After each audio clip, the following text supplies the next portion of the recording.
Being the child of a powerful political figure yet enduring mistreatment from that same parent was a cruel irony. The only escape seemed to lie in earning money through a game, but after finally completing it, he found himself transported inside its world.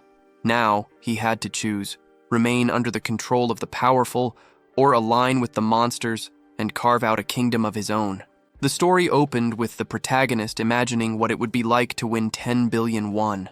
Sitting before his computer, he thought about how such fortune could free him from his current life. Everyone knew him as the son of a well-known congressman, yet that fame came with suffocating pressure. He was constantly expected to uphold his father's reputation and often appeared in the media beside him. At school, a female classmate suddenly wrapped her arms around him, leaving him uneasy. She whispered for them to leave the area for a while. In the background, other students murmured about how envious they were for not being close to her. The girl led him into an alley where a few older boys waited. Together, they cornered him, questioning why he hadn't lent her more money. Startled, Jihan insisted he had already helped her the previous week and couldn't do it again. One of the boys stepped forward, threatening to expose him for running an illegal website. Cornered, Jihan retaliated by saying they were involved as well. The girl smirked and remarked that in that case, they would all have to confess. She knew the truth. If things went public, only Jihan would bear the blame. His father's reputation dragged through the mud. With a cold confidence, she stepped closer, telling him she knew he would figure something out. Later, at home, he slams the door, but he didn't expect it to his father be already waiting. The man approached, his demeanor suggesting he already knew what had happened. His gaze was sharp, his tone commanding as he warned his son not to do anything that could damage his name. Fear tightened Jihan's chest, cold sweat forming on his forehead. When he stayed silent, his father demanded an answer. Trying to stay composed, Jihan forced a smile, claiming he would not disappoint him. His father's response was cutting. There was nothing his son could do that would disappoint him more. The man ordered him to keep following his instructions without question. Frustration overtook the boy as he fled to his room. He couldn't understand why his life had to be this way. Then, a small kitten appeared, brushing against his hand. Startled, he pulled away, but the kitten meowed softly from his desk. For the first time that day, Jihan felt a faint warmth in his chest. At least the little creature seemed to care about him. The kitten leapt into his lap, its tiny paws tickling his legs. Holding it gently, the boy muttered that Ruru was the only one still staying by his side. Just then, a faint sound caught his attention, a game notification flashing across his computer screen. He looked closer and saw that he had already cleared 99 rounds. Only one remained, yet no matter what he did, he could never push through the final stage. Every attempt ended the same, with a game over. Confused, he questioned why success remained out of reach after so many tries. On a live stream, another frustrated player ranted about failing at the same point. Watching silently, Jihan remembered how this game had been released a year ago, yet no one had ever surpassed the 100th wave. Even so, he refused to give up. This was his only shot at escaping the miserable life he was trapped in. His last chance was the heart card of Rizzledrake, but even that failed to carry him through. Nearby, a grocery bag lay open with a few items inside, including a pack of cat treats. Reaching for one, the kitten accidentally stepped on his phone. A red glow filled the screen. The disassembly option had been triggered. Jihan's eyes widened in shock as he realized what had just been taken apart, the heart of Rizzledrake itself. For a moment, he froze, trying to absorb what had happened. Losing that item meant starting all over again. Panic began to creep in, but before despair could take hold, another notification popped up. It mentioned something new, a fragment of the heart. That shouldn't have been possible. Dismantling an item never produced fragments. But if this was real, then maybe he could use it. Acting on instinct, he accepted the fragment and chose to merge it with the dragon's soul. A burst of crimson light erupted from the screen. In that instant, Jihan realized this was the missing piece, the true path to completing the game. The system restarted with the new item active. The next morning, he followed his routine and went to school, though he couldn't resist sneaking the game open behind a book. When he returned home, he continued playing, even walking through the streets with his eyes on the screen. It didn't take long for him to reach the 99th stage again. With the heart fragment in hand, victory was finally within reach. Focused and determined, he began the last level. A female knight appeared on screen, cutting down the oncoming monsters. He tapped the command, hoping this time it would work, and a bolt of lightning crashed down. annihilating every enemy in sight. For the first time, it looked like he would finally win, and he did. Triumph surged through him, and Jihan almost jumped from his chair in excitement. But the moment shattered when the door burst open. His father stood there holding a golf club. Startled, Jihan froze. The look on the man's face promised nothing good. The congressman spoke coldly, saying he'd received a call from classmates who had been blackmailing his son, threatening to expose his illegal activity unless they were paid off. Terrified, Jihan tried to defend himself, stumbling over his words as he apologized. But the deputy was already poised to strike, the golf club raised high. His eyes burned with malice, and the boy could only scream in fear. Tears streamed down Jihan's face as he trembled helplessly. Without hesitation, his father brought the club down, shattering the phone into pieces. The sound of destruction echoed like the end of a nightmare. When it was over, Jihan slowly pushed himself up, voice trembling as he asked about his cat, Ruru.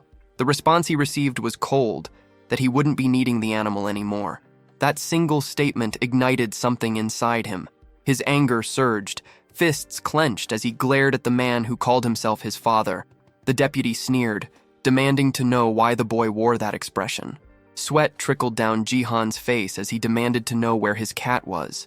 The man's tone remained devoid of emotion as he explained that the cat was now with Jihan's mother, a woman long gone. The words hit like a knife to the chest. Shock left the boy speechless, his body stiff with disbelief. The deputy grabbed his head, forcing him to look up, and said he only needed to obey orders from now on. Finally, the man uttered a warning, not to disappoint him again. He added that he had once believed the boy capable of great things. Then, silence. Jihan lay on the floor, his broken phone beside him. A faint sound buzzed from it, the game's voice declaring that the mission was complete. But now none of it mattered. Jihan stared blankly, feeling that life itself had lost all meaning. The voice from the device continued, speaking again, this time inviting him to another world. Before he could react, lightning ripped through the sky, flashing inside his room. The light swallowed him whole. When the brightness faded, Jihan stood in the grand hall of a castle, the heart of the game's kingdom. People surrounded him, their eyes wide with awe. They called him the legendary knight, chanting that he would be the savior of their realm. Disoriented, he tried to make sense of it all. His tears wouldn't come. It felt as though every emotion had been wiped away. Before him stood a man with a long beard, the king. The ruler studied him and asked if he truly was the legendary knight.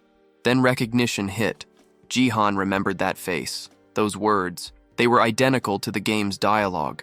The man introduced himself as King Bayless Jordia III and explained that their kingdom was under siege by monsters. Before the king could continue, a servant burst in with urgent news about the invasion. Jihan remained silent, taking in every detail. The setting, the people, the dialogue, all exactly as he remembered from the game. Once the commotion settled, the king spoke again, declaring that the situation was dire and commanding Jihan to act. He urged the young man to assume command of the knights and defend the kingdom. Jihan rose to his feet, his voice steady but heavy. He told everyone to listen closely. His mind still reeled from the loss of Ruru, and as he thought of her, he admitted that even 1,000,000,001 no longer meant anything. The knights whispered among themselves, confused, calling him weak for a supposed hero. The king silenced them and promised that if Jihan fulfilled his duty, he would be granted whatever his heart desired. That promise caught Jihan's attention. He asked if the king truly meant anything he desired. The bearded ruler assured him there was no need to worry. He simply had to obey his commands. Those words struck a nerve. They reminded Jihan of Dan Guy, his father, a man who had forced obedience under the pretense of maintaining reputation. Now the king was repeating that same pattern. The realization burned through him, and he refused outright, shouting that he wouldn't do any of it. The king's expression darkened, his confidence faltering. In front of everyone gathered, Jihan spoke of the life he'd endured. He had always been surrounded by people who cared only for themselves. Every single one, including his father, had used him for their own gain. And now, the same thing was happening again. The king didn't want a hero. He wanted another obedient pawn. Jihan made it clear he would never be that again. The king stayed silent, though his displeasure was obvious. Cursing them all under his breath, Jihan pressed the option to reject the offer. The king's servant stood frozen, unable to believe what had just happened. Then, the screen in front of Jihan began to glow red. In the game's storyline, this color usually meant failure, the point where the monsters invaded the kingdom and the player failed the mission. But something was different this time. A new prompt appeared, offering another choice. The monster faction had been unlocked. Jihan stared at it in silence, the meaning sinking in. Was he being chosen to lead the monsters instead of fighting them? The king's voice broke through the tension, booming across the hall. He declared that every choice came with consequence. Addressing the court, he stripped Jihan of his title, announcing that he was no longer the legendary knight. His shouting grew harsher, declaring Jihan an enemy of the kingdom, a threat to them all. As the words echoed, Jihan remained motionless, weighing the reality before him. But time was short. The king's command for his execution had already been given. Even surrounded by drawn swords, Jihan stayed calm. Blades glimmered inches from his throat, yet he stood unfazed, certain that there was still a way out. Then it happened. A surge of crimson light burst from his body, filling the room with raw energy. The king's fury turned into confusion as the radiance intensified. Jihan's selection had been completed. The system granted him new, overwhelming powers, strength that surpassed human limits. From that moment on, his purpose shifted completely. His goal was no longer to save humanity, but to erase it. He would side with the monsters and burn the kingdom to the ground. The system's voice echoed once more, promising that if he succeeded in this mission, he would earn a rare artifact, one that could return him to his original world. That thought stirred a distant memory, the day his mother had brought him the tiny kitten, Ruru. He wondered if finishing this path could bring him back to that peaceful time. Pulled back to the present, he noticed the soldiers murmuring in fear, commenting on the strange, overwhelming energy radiating from him. The king was certain he'd glimpsed a monster's silhouette, a beast unlike anything he'd seen before. Jihan scanned his new reality, realizing this twist wasn't in the original game. Soon the main objective appeared: break the defenses and wipe out the humans. Despite the change, Jihan noticed his progress still tracked like the game. Following the usual sequence should spawn a random summoning ticket. Instead, an egg materialized. The system labeled it a random egg, and Jihan chose to hatch it. Another explosion rocked the hall as the shell burst and wings cut through the dust. Soldiers froze, sensing a summon had occurred. When the form finally emerged, Jihan was stunned. He had summoned Rezoldrak, but the creature that stepped out was only a baby dragon. Level 1, tiny and absurdly cute, even nudging his hand with its tongue. The sight of it pulled his mind back to his kitten, and a new power unlocked for him: the Eye of the Supreme. This ability revealed stats for monsters and items. Seeing the little dragon calmed the knights, and they took the moment as the signal to attack. Jihan, unsure if any of this was real, didn't care. He used the eye to read Rezoldrak's skills, and found it could unleash dragon breath. He ordered the small beast to use that power just as the soldiers moved in. For a heartbeat, he feared time had run out. What began as a tiny fireball swelled into a cataclysmic blast that wiped out everyone in its path. The blast tore through the palace wall, sending rubble raining down into the village. Standing before the ragged hole, Jihan felt a raw awe at the dragon's strength. The onlookers couldn't believe a single strike had done so much. They stared, trying to name what Jihan had summoned. Thrilled and grim, Jihan admitted it surpassed everything he had expected. If events continued, he'd eventually earn one of the knight's relics. He wasn't in any rush to go back to his ruined life. He would pour himself into this mission. Drawing the king's gaze, he fixed his stare on the man and declared his intent. He would bring about humanity's destruction, driven to claim the final prize. Amid the palace chaos, others nearby whispered, wondering what on earth had just happened. Nearby, a knight sprinted with everything he had, believing he could end the fight right there. Jihan commanded the dragon to fire again. The king's servant immediately shouted for the guards to protect their ruler, and the armored soldiers rushed to form a wall of steel in front of him.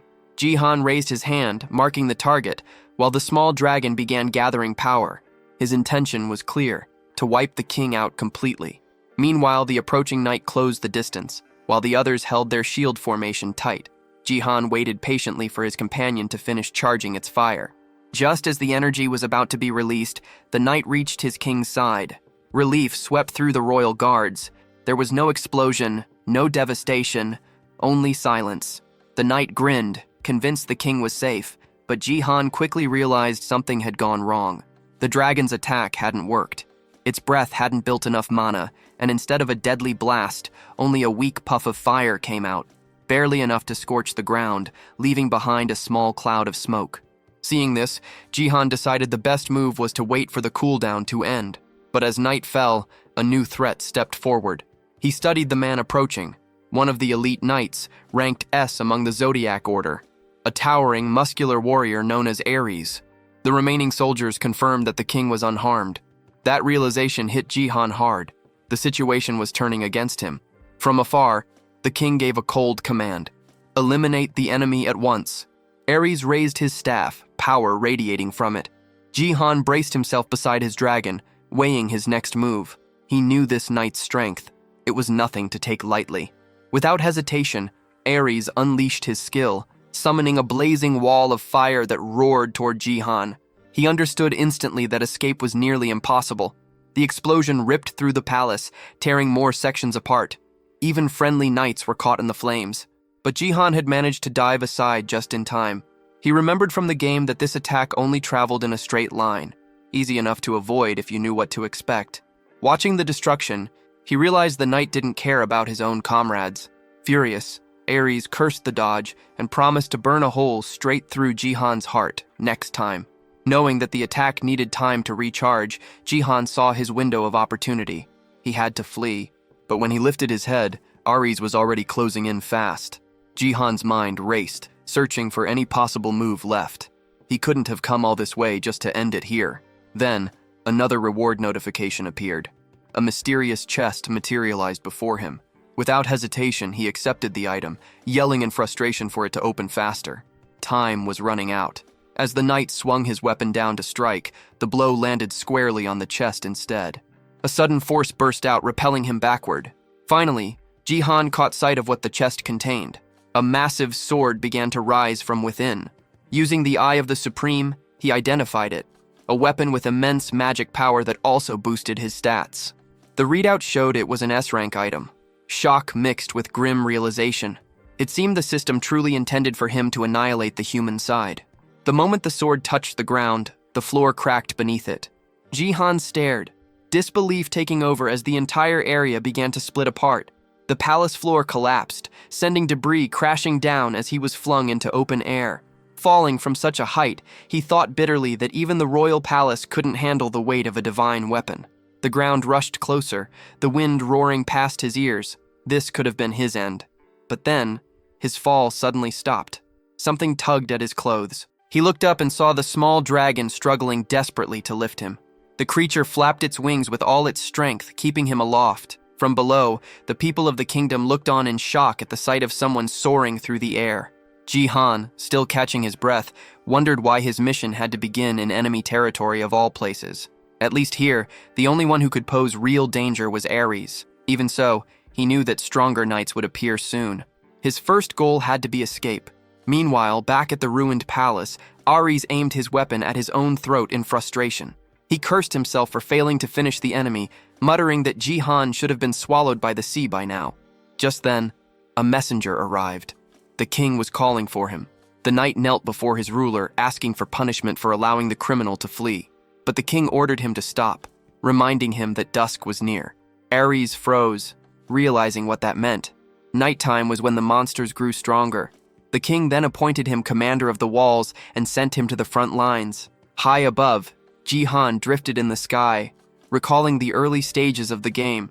The same pattern of monster attacks, beginning with wild goblins. But with Ares present, he knew those beasts wouldn't make much progress at first. Then he noticed the ground approaching again. The baby dragon's wings trembled. It was losing strength fast. Despite its effort, Rezeldrak couldn't hold him any longer. Both of them plummeted sharply, crashing back toward the kingdom below. The crash sent both of them slamming into a stone pillar, the impact echoing through the ruined area. Despite the collision, Jihan emerged unscathed. Right beside him, a pair of boots lay abandoned. Without hesitation, he slipped them on. Before he could move again, a voice cut through the silence. A young blonde girl stood nearby, staring at him with suspicion. She didn't recognize his face. Her name was Lib, an S-rank knight. She immediately demanded to know who he was. Jihan recognized her instantly. In the game, Lib had been a crucial figure in stopping the 100th wave. Though scatterbrained at times, she excelled at dungeon farming and had grown powerful enough to take down monsters on her own. When she repeated her demand for identification, Jihan addressed her by name. The reaction was immediate. Confusion flickered in her eyes as she asked how he knew her. Jihan replied that he knew her well, having already gauged her worth. The words meant nothing to her, but for him, this was a warning.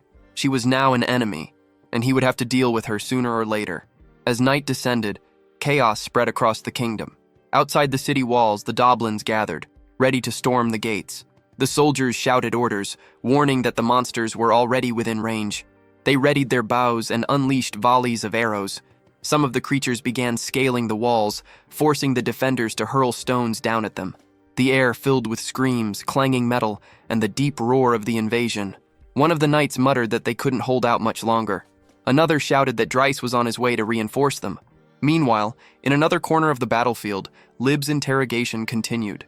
She warned that if Jihan refused to answer, she would act on her own. Jihan thought about eliminating her immediately, but realized it was impossible for now. He'd have to bluff his way through.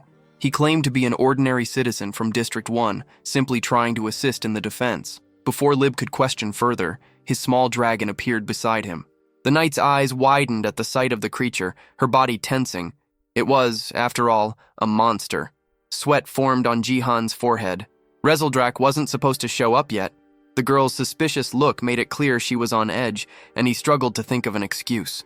But before he could speak, Lib stepped forward, sword raised defensively. She declared that she would protect him from the beast. The baby dragon tilted its head, letting out a confused, almost innocent expression. Lib's gaze hardened, but the creature didn't react aggressively. Slowly, she realized the little monster wasn't hostile at all. Then, a thunderous explosion erupted nearby, shaking the ground. Lib's attention snapped toward the noise, and Jihan seized the moment. He motioned to his dragon and bolted from the area, vanishing into the chaos of the night. It wasn't the soldiers' fault that their weapons had slipped from control, but by the time Lib turned her gaze back toward where Jihan had been, both he and his creature were already gone. A soldier ran up to her, shouting about the gate. The look on his face made her heart tighten. Whatever was happening there was bad. Loud, pounding strikes echoed from that direction. Inside, the guards waited in tense silence, their fear written across their faces as the gate began to splinter under pressure. Lib arrived just in time, commanding the soldiers to prepare for close combat. Archers drew their bows, aiming at the horde of goblins swarming beyond the wall. Among them stood one far larger than the rest, a giant whose sheer strength was enough to break through at any moment. With a roar, the massive goblin swung its weapon, and the gate burst apart. Lib tightened her grip on her sword, calling her troops to charge. The soldiers braced themselves as the enormous creature led the invasion. But before the monsters could advance any further, flames burst across the battlefield. Riz appeared, his arrival catching even Lib off guard. Seeing the breach, he unleashed his fire skill without hesitation, engulfing the enemy ranks. The goblins screamed as the flames devoured them. Standing tall, Riz smirked at the devastation, remarking that the monsters still had a long way to go. High on a distant ridge, Jihan watched the clash unfold below. His goal now was no longer to protect humanity, but to see it burn. Beside him, his small dragon let out a curious sound, prompting him to rest his hand on its head. The creature's attention suddenly shifted upward. Rain had begun to fall. It looked eager to play in it, but Jihan held it back, not wanting it to cause trouble. Back in the kingdom, the humans celebrated a narrow victory. Lib felt uneasy, knowing she hadn't been the one to turn the tide this time. Far away, in the dark forest, Jihan noticed movement. Someone, or something, was approaching. He recalled that he had spawned far from the city walls, and realized he was now deep in monster territory. That made things complicated. He had no clear path forward. He had replayed the game hundreds of times before, and knew every tactic by heart. But this time was different. He'd have to rebuild from nothing. Then a thought struck him. Turning to his side, he spotted his small companion still nearby. Moments later, Rezeldrak darted off toward the opposite direction. Jihan followed his gaze and froze. On the forest floor, a colony of ants was working tirelessly, dragging pieces of food and dirt. One of them noticed the dragon's presence and froze in fear. Rezeldrak crouched low, watching them closely, fascinated. Pulling his companion aside, Jihan exhaled slowly and began thinking of his next move. Out of nowhere, a new mission prompt appeared before Jihan's eyes. The objective was clear. He had to create a faction of monsters. He paused, trying to figure out how to even start that.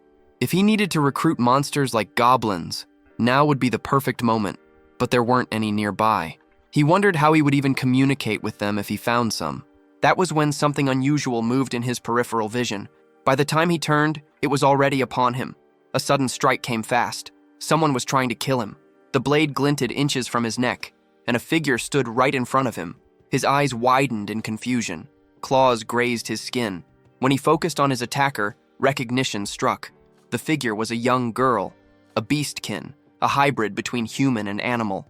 Jihan instinctively labeled her as a rabbit, but her reaction showed she didn't appreciate that. She snapped back, insisting she resembled a fox instead, and even tried to justify it. Their argument lingered in the air, her irritation obvious. Remaining calm, Jihan studied her more closely and finally realized she truly did resemble an Arctic fox. The girl leaned closer, sniffing the air.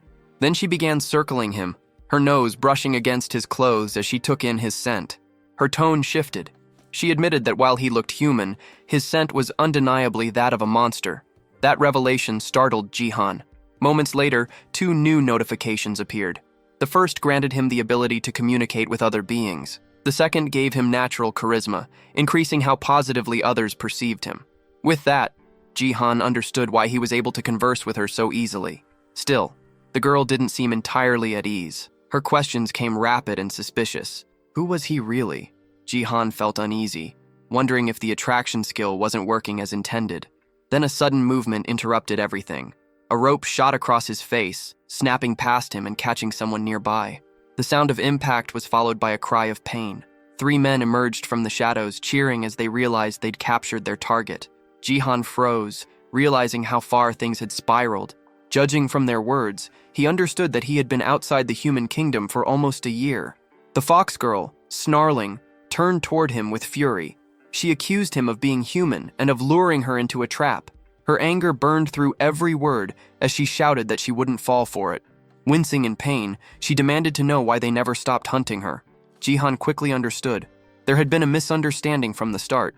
The humans began pulling the rope again, and the girl's body lifted off the ground. The arrow lodged in her leg twisted as she was yanked upward.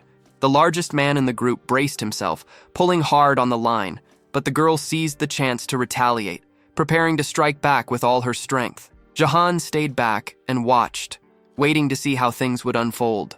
The fox girl took a hard punch to the face, but the human attacker hadn't counted on a reply. She slammed her other leg into him, the kick landing with enough force to send the big man sprawling. His 2 companions fumed at the sight. Jihan thought the girl was small, but fierce. One of the men stormed over, cursing her for defending herself, and then stamped a boot down on her head to shut her up. Jihan's body remained still as the abuse continued. The fox girl writhed under their blows, and anger began to rise in him. Another hunter moved closer and asked if everything was fine, assuming Jihan was human and warning him about the danger in the area. He questioned why Jihan was alone. The fox kept chattering, but the man didn't understand her tongue. Ready to strike something nearby in punishment, he lifted his hand, but the group leader ordered him to stop, arguing she might die if hit. The short man muttered an apology for losing control, which eased Jihan. He'd feared she might be killed. The leader's mood turned sharp. He accused Jihan of speaking with the girl earlier, then shoved a knife into Jihan's stomach to prove a point. Blood slicked the blade as it clattered to the ground. Jihan clutched his wound and tried to make sense of the threat. The fox watched him close and slowly realized he wasn't an enemy. Heat flared through Jihan's body. The stab had been meant to kill, but vital points had been missed on purpose. Spitting out blood, he felt the poison taking hold. The leader coldly declared Jihan would be dead within 12 hours, unless he translated what the monsters said, brandishing an antidote as leverage. They held the fox captive, forcing Jihan to act as interpreter to learn where her clan lived. Jihan had never even known a fox people village existed. Confusion roiled through him, while the hunters explained that such a settlement did lie hidden nearby. The fox girl suddenly lunged, bared her fangs, and moved as if to bite her own tongue to end it all, a desperate act to avoid betrayal. The man yanked her back and stopped her. Watching that, Jihan understood how fiercely tied she must be to whatever family or pack she protected. The young girl's mouth was forced shut as the men mocked her. calling her a wild beast. The leader repeated that if she revealed her tribe's location, both she and Jahan might live. The word struck Jahan like a memory. He recalled that same cold, calculating stare from his old schoolmate, the one who used to blackmail him.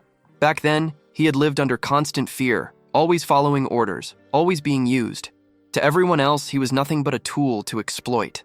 But this time, he refused to let things play out the same way. Despite the pain searing through his wound, he forced himself to move closer to the fox girl. He told her to lead them to the village, assuring that no one would get hurt. The men around him believed every word, convinced now that he could truly communicate with monsters. Lowering her head, the girl whispered that over 100 of her kind lived there, then asked if she could really trust him. Jahan held her gaze for a moment before admitting he wasn't on the side of humans. With one hand pressed to his bleeding stomach, he confessed he knew exactly how cruel they could be. As he turned forward, something caught his attention. His dragon was sneaking up behind the hunters, charging up its destructive energy. Fear shot through him. If this went wrong, they'd both die. He tried to stay calm, pretending nothing was happening while buying time for Rezeldrak to finish gathering power. But his shift in demeanor didn't go unnoticed. The leader eyed him suspiciously, and the short man to the side spotted the creature, shouting a warning. The leader spun around, but by then, Jahan was sure enough time had passed. The dragon's red flames blazed to life, yet, to his disbelief, only a weak burst came out. The attack fizzled instantly. Jahan froze, stunned that it had failed again. The hunters stared, equally baffled, and even the poor dragon looked confused by the tiny spark it produced. Jahan realized then that Rezeldrak hadn't recovered enough energy yet. The big man laughed, saying the blast was pathetic, though strong enough to burn if it had hit directly. Without hesitation, the leader snatched up a metal bat, calling the dragon a useless insect, and swung. Jahan could only watch as the blow connected. His small companion was launched through the air, hitting the ground hard and rolling several times before going limp. Dizzy and trembling, the creature lay motionless. Furious, the man cursed the dragon for daring to resist and advanced again, raising the bat for another strike. Jahan's body refused to move. He could only stare helplessly. The leader ordered his subordinates to restrain Jahan and the fox while he dealt with the dragon himself. Rezeldrak remained on the ground, unconscious. Grinding his teeth, Jahan felt the same bitter truth sink in. Once again, he only held value because of what he could do for others. Everything was repeating exactly as it had in his old world. He had spent his whole life living in humiliation, constantly bending himself just to satisfy others. Yet no matter how much he tried, he always ended up isolated and unwanted. Whatever happened, he knew one thing. He would never go back to that miserable reality. From that moment on, he swore he would never regret anything again. The leader raised his weapon, ready to crush the small dragon. Even the fox girl froze, horrified at what was about to unfold. Jahan's face hardened, and his body reacted instinctively. His passive monster ability activated, surging through him like fire. In a flash, he crossed the distance between them and swung his fist. The strike landed with bone-shattering force, sending the leader hurtling through the air. The ground split beneath the impact. The fox girl stood speechless, stunned by his raw strength, while the remaining henchmen stared in disbelief. Their leader lay motionless, face ruined beyond recognition. For once, Jahan had acted before it was too late. But in the chaos, the antidote that could have saved him shattered to pieces. The fox girl stared, confused by how he was even moving with poison coursing through his veins. Jahan ignored the pain and rushed to his fallen companion. Rezeldrak's eyes fluttered open, and a faint smile crossed Jahan's face. He was proud of the little dragon for fighting until the end. The creature gave a small, joyful grin in return. Looking at him, Jahan felt a rush of warmth. The sight reminded him of Ruru, his little cat who had always stayed close, trying to comfort him when no one else did. That memory filled him with resolve. He made a silent promise. He would protect his new companion no matter what. His expression softened as he smiled faintly, thinking that no matter what the future held, he and his partner would stand together. Behind them, the surviving hunters spat curses, threatening to report everything to their boss. Jahan turned toward them with cold fury, his glare enough to make them hesitate. Realizing what would come next, they panicked and fled into the woods. Rezeldrak cheered weakly, proud of their victory, but the moment didn't last. Jahan's body gave out, his legs collapsing beneath him. He hit the ground hard as the fox girl rushed over. She stared in shock, thinking he might be gone. The little dragon whimpered, nudging his shoulder desperately. Jahan's eyes fluttered. His breathing was shallow, and he felt his strength slipping away. This had to be the end. His last image before blacking out was Rezeldrak's worried face hovering over him. Then came the memory, the hospital room, the beeping machines, his mother lying frail and pale. He'd been alone back then too, abandoned while his father never once came to see them. The memory burned through him with the same ache as before. Slowly, consciousness crept back. When he opened his eyes, he realized he was being carried. The fox girl held him firmly as they made their way through a dark, winding cave. Soon, light appeared ahead. They emerged into a quiet village filled with beastkin, most of them resembling rabbits. The residents froze upon seeing him, whispering among themselves. Despite his human appearance, they could all sense it. His scent was that of a monster. They lingered near the window, whispering to each other, wondering when he would wake. But Jahan was already conscious. He simply didn't want that much attention. The fox girl soon stepped forward, asking the others to give him some room. From where he lay, Jahan immediately recognized her voice. When she entered, she asked if he was awake and explained that his presence had drawn interest. It was the first time anyone had seen a human in their village, and besides, he didn't even smell like one. Looking down at his hands, Jahan noticed something. The mark left by the poison was gone. The fox girl told him they had kept him in the village to recover. That was when it struck him. She had brought him here herself, risking her safety for someone who had once been her captor. She had saved his life. Puzzled, he asked why she did it. She replied that, despite how he looked, she could tell he wasn't truly one of them. Unsatisfied, he pressed her for another reason. Her eyes softened as she recalled a moment, how his concern for his dragon had moved her. Jahan wondered if that compassion was only the side effect of his friendly monster ability. But the girl grew irritated, snapping that he was still complaining even after being rescued. Nearby, Rezeldrak stirred from his nap. When the dragon opened his eyes and saw Jahan awake, his tail began to flick excitedly. Yet he noticed immediately that Jahan and the fox were already bickering. The girl folded her arms, saying that now they were even. He had saved her once too. Before Jahan could respond, a cheerful sound filled the air. Rezeldrak bounded toward him and jumped into his arms, nuzzling his chest while the fox watched silently.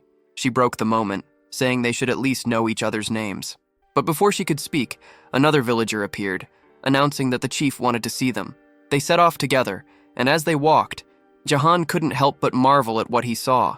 The hidden settlement, tucked beyond the mountains, had been built by rabbit-type monsters. Over time, it had become a refuge for all hybrid species who had lost their homes. The residents worked together in peace, caring for one another with quiet devotion. Their path was soon blocked by a towering bull-type beast who demanded to know if the fox, Rhea, had gone to the human forest. She apologized quickly and continued on, but the bull's suspicious gaze lingered. Jahan called her by name, remarking that everyone here seemed to care about her deeply. Rhea lowered her eyes, her tone darkening when he asked if something was wrong. Then, suddenly, her mood flipped. She frowned, tilting her head, and asked why everyone called him Hey. Stepping closer, she demanded to know if that was really his name. Caught off guard by her confusion, Jahan finally introduced himself properly. The name sounded strange, out of place in this world. Without hesitation, the fox girl gave her full name, Rylindrian Pernidae Celiard, before turning away, leaving Jahan standing there, completely bewildered. One of the small rabbit villagers asked if Rhea was feeling any better, and she replied that she was. Jahan noticed her mood had lifted. It seemed all she'd really wanted was to share her name. As he looked around, his thoughts drifted back to his main goal, building a faction of monsters. Lost in thought, he barely noticed when Rhea called for him to keep moving. Even now, she still called him, Hey, and that small detail bothered him. Still, he jogged forward to catch up. When they reached the village chief, the old rabbit suddenly announced that Jahan would now take charge of the settlement. Both Jahan and Rhea froze in disbelief. Jahan quickly said he had no idea how to lead a village, but the old rabbit simply waved him off, saying he was too old to continue. Rhea demanded to know if the elder was really making such a decision just because of a dream. The old rabbit nodded, insisting that he wouldn't change his mind. Jahan stood there confused, trying to make sense of the situation. The elder explained that every dream he'd had always come true, and in this one, the person destined to save the village was Jahan. That word, savior, echoed in Jahan's mind. It reminded him of his current mission, establishing a monster faction. The title unsettled him. Being seen as a savior could only complicate things. He remembered that cursed man who had once tried to use him as a translator in exchange for his life. The thought sparked a sudden worry. He turned to Ria and asked if anyone might have followed them on the way back. She assured him that the village's location was impossible to find. Hidden beyond the mountains, it was bordered by a vast, dangerous sea that no one dared to cross. The only other path lay through an underwater tunnel that twisted like a maze, designed to keep intruders out. According to her, she hadn't sensed anyone nearby. Still, Jahan couldn't shake a bad feeling. On the trail they had taken, faint streaks of red marked the ground. Blood, likely Ria's. And deep within one of the caves nearby, a hidden figure watched the village. One of the human henchmen had found it and was already grinning to himself, celebrating the discovery. Moments later, noise erupted in the village, shouts spreading through the crowd. Someone was yelling about an intruder. Jahan and Ria both froze as the words reached them. A human had been found inside the settlement. The bull beast immediately grew tense, cursing under his breath, while one of the smaller villagers muttered in confusion. Jahan rushed forward, asking if the intruders had followed them. Ria's face went pale. Shaken, she asked if the humans had been trailing her all along, insisting she'd made sure no one had. Then, guilt written all over her face, she began to apologize, saying it was her fault. But the bull shook his head firmly, saying it wasn't. The bull told Ria not to blame herself, saying she'd simply been too weak to notice what was happening. Her friends echoed his words, trying to comfort her, insisting it wasn't her fault. Jahan's thoughts drifted back to the men who had ambushed them. There had been 3 of them. The short one, still in the village, grinned darkly and warned that the whole place would soon be burning. His voice carried a cruel edge as he revealed he was part of a group called the Screaming Hall. Within minutes, he said, 200 men would arrive. Jahan's brow furrowed. The name meant nothing to him at first. What was this Screaming Hall? Meanwhile, deep in the forest, the other 2 henchmen limped along, battered but alive. The leader of the trio stumbled into his superior's tent, still crying from the beating, demanding revenge. The man sitting before him didn't respond right away. He listened in silence as they explained what had happened. Then, one of them shouted that they had found the Fox village and could lead the way. The boss of the Screaming Hall smiled thinly, pleased with the discovery. He ordered his men to move out immediately. His servant, nearly shaking with excitement, rushed to prepare. Back in the village, the short henchman laughed to himself, boasting that he wasn't the only one who had made it this far. He explained that all 3 of them had followed Ria through the forest. Their leader had told them not to return yet. It was the perfect chance to track the girl and find her people. His laughter turned cruel as he claimed that soon everyone there would die. The young fox looked confused, unable to understand his words, though she sensed the malice behind them. She turned to Jahan, calling his name in alarm. His expression darkened as he explained that their location had been exposed and reinforcements were on the way. Ria froze, horror settling over her. Jahan's mind began to race as he tried to piece everything together. The name Screaming Hall stirred something familiar, a memory from the game Night Defense. In that game, players earned experience by fending off endless monster waves, but leveling alone wasn't enough to survive. There was another mechanic, the Adventurer's System, where players could send knights on missions through 100 stages, from the ruins of the wild goblins to the demon fortress. Jahan remembered the final part clearly, a stage involving the hideout of a gang called Screaming All, hidden behind a rocky hill.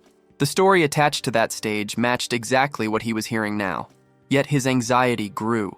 None of this terrain matched any stage he remembered. According to the game's map, this entire region was supposed to be destroyed. The short man broke the silence again, offering a deal. If someone released him, he promised that his boss would spare their lives. Jahan knew only he could understand the man's words, but he didn't need to translate. The hybrids could feel what those words meant. Ria lowered her head, guilt weighing heavy on her shoulders. She whispered that this was all her fault. The captured man kept shouting, demanding to be freed. Jihan's expression hardened. He wasn't about to let the village be destroyed. While the short, obnoxious prisoner continued to rant, Jihan stepped closer. The man sneered and told him to translate his words for everyone else, but Jihan wasn't in the mood.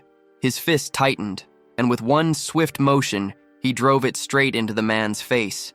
The blow sent the henchman flying. his scream echoing through the clearing. The bull hybrid stood frozen, astonished by Jihan's strength. Even the small rabbit villagers stared wide-eyed, stunned. Rhea, too, couldn't believe what she had just witnessed. The man lay motionless on the ground, barely conscious, while Jihan stood firm, ready to fight if it came to that. Rhea's heart pounded as she heard him say he would do anything to protect them. But the bull stepped forward, explaining grimly that fighting was impossible. The village was filled with the weak, mostly women, children, and the elderly. Just then, the old chief appeared and called everyone together. As the villagers gathered, he raised his voice and made a declaration that left everyone speechless. Jihan would be the new chief of the village. Far away, the mercenary gang advanced through the forest. Their leader's eyes gleamed as they reached the rocky hill. The reports had been true. The fox village was hidden right behind it. Grinning, he announced that this place would soon serve as their new base. With that, he ordered his men forward. Back in the village, the bull explained their situation. The enemy force was about 200 strong. Their own group was tiny.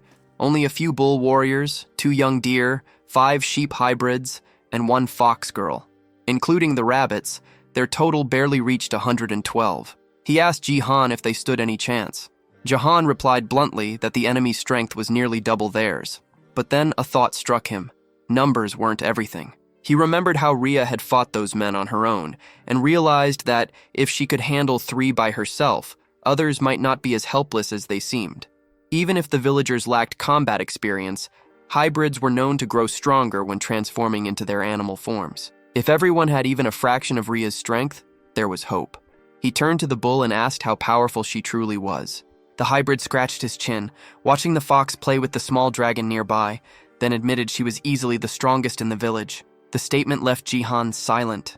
The bull added that even if every villager united against her, Rhea would still emerge victorious. That truth sank heavy in Jihan's mind.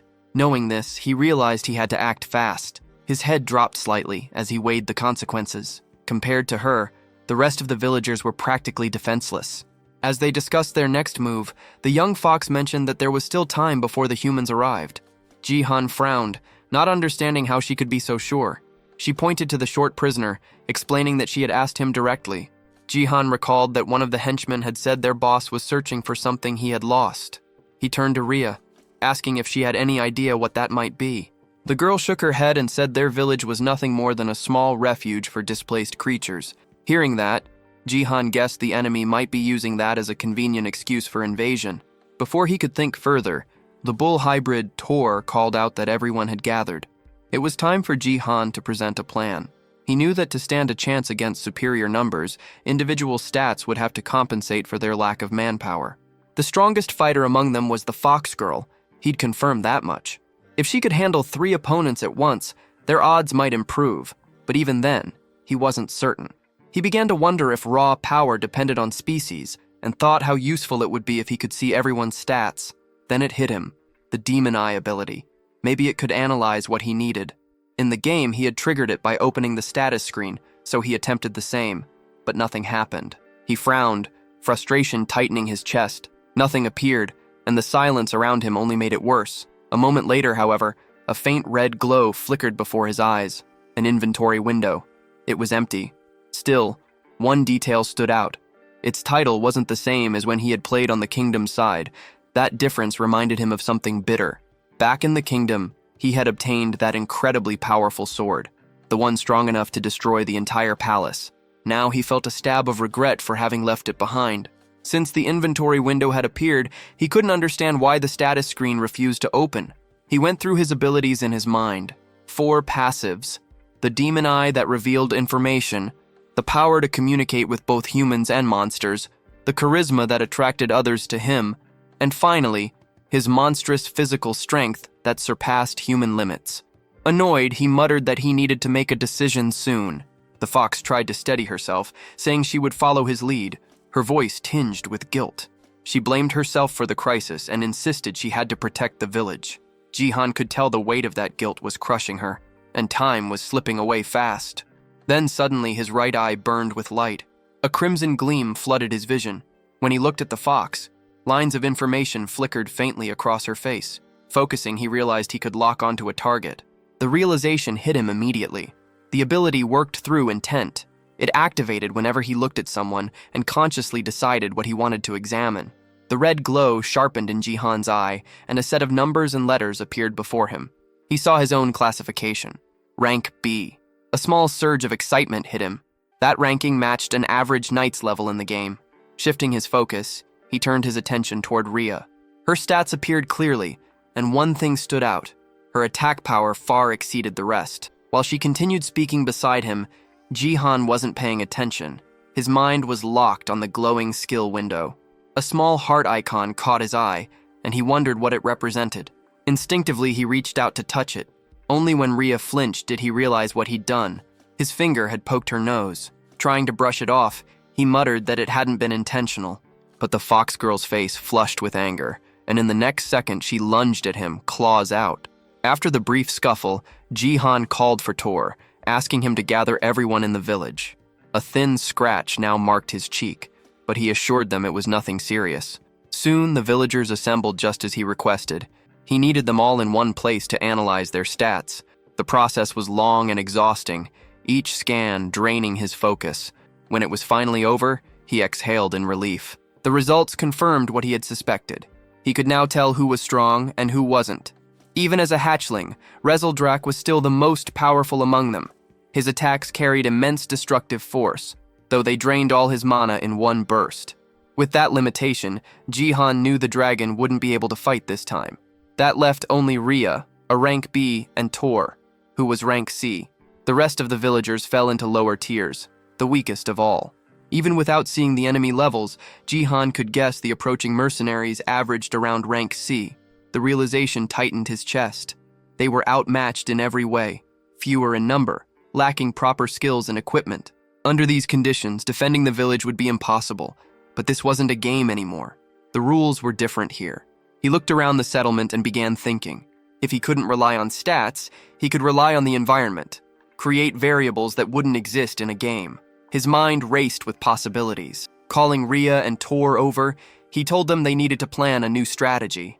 Meanwhile, far beyond the mountain, the gang pressed forward. Their leader walked at the front, flanked by 2 rabbit scouts moving ahead to check the path. The young male rabbit turned to his sister, whispering that they should return to warn the others. Before they could move, a sharp sound cut the air. The boy dropped instantly, struck in the head.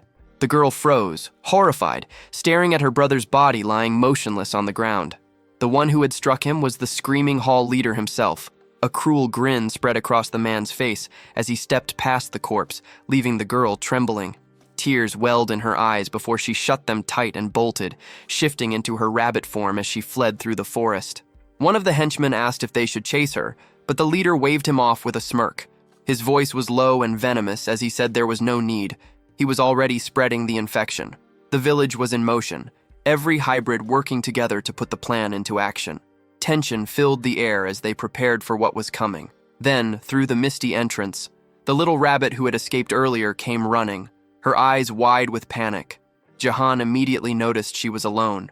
The girl stumbled forward, shouting that the humans had already arrived.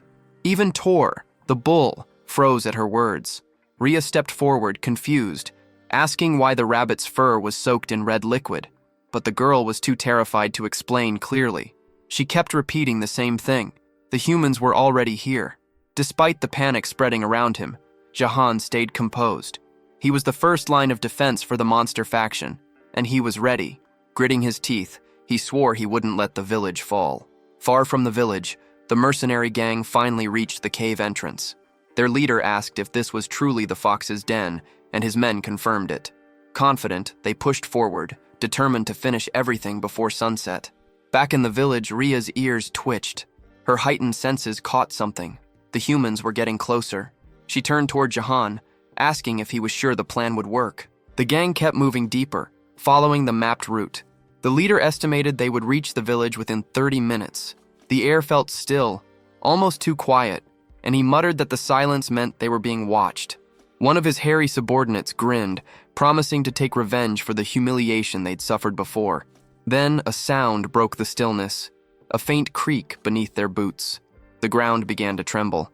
Cracks spread rapidly across the tunnel floor before anyone could react. With a loud crash, the ground gave way. Several men plummeted into the hole, shouting in pain as they hit the bottom. Those who stayed above backed away just in time, dust and gravel raining over them. The leader barely managed to grab one of his men by the arm, pulling him from the edge. Below, groans filled the air. Some had twisted legs and broken bones. The hairy subordinate growled that the villagers had laid traps along the path. The leader's face darkened as he examined the floor ahead. He realized what had happened. The enemy had dug pits and covered them with wooden boards disguised by dust and debris. Any heavy step was enough to make the ground collapse. Another man muttered that none of this had been here the day before. The leader didn't respond. Instead, he moved forward, his patience thinning.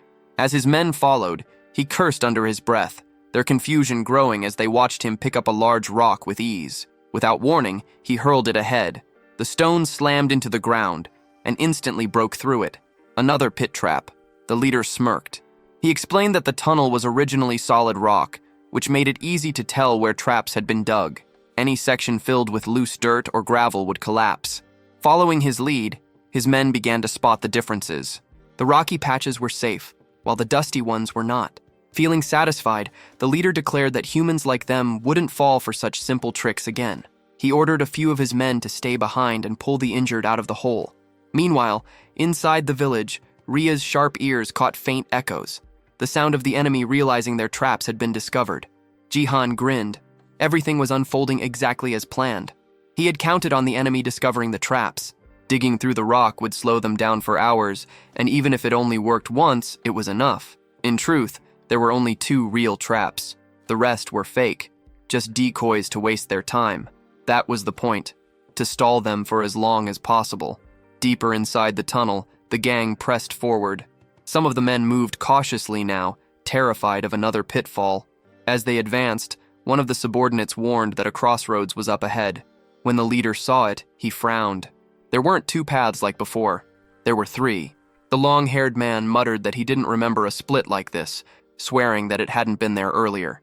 He pointed out a bush near the wall, recognizing it as a clear sign of deception. The leader narrowed his eyes, realizing what was happening. It was another stall tactic. They were trying to buy time, probably preparing something inside the village. He wouldn't let that happen. He ordered his troops to divide into smaller squads. The long-haired man would take the left tunnel.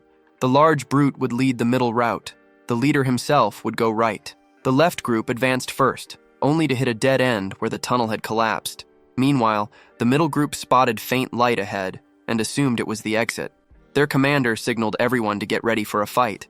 The left group soon saw light too, convincing them they were also near the surface.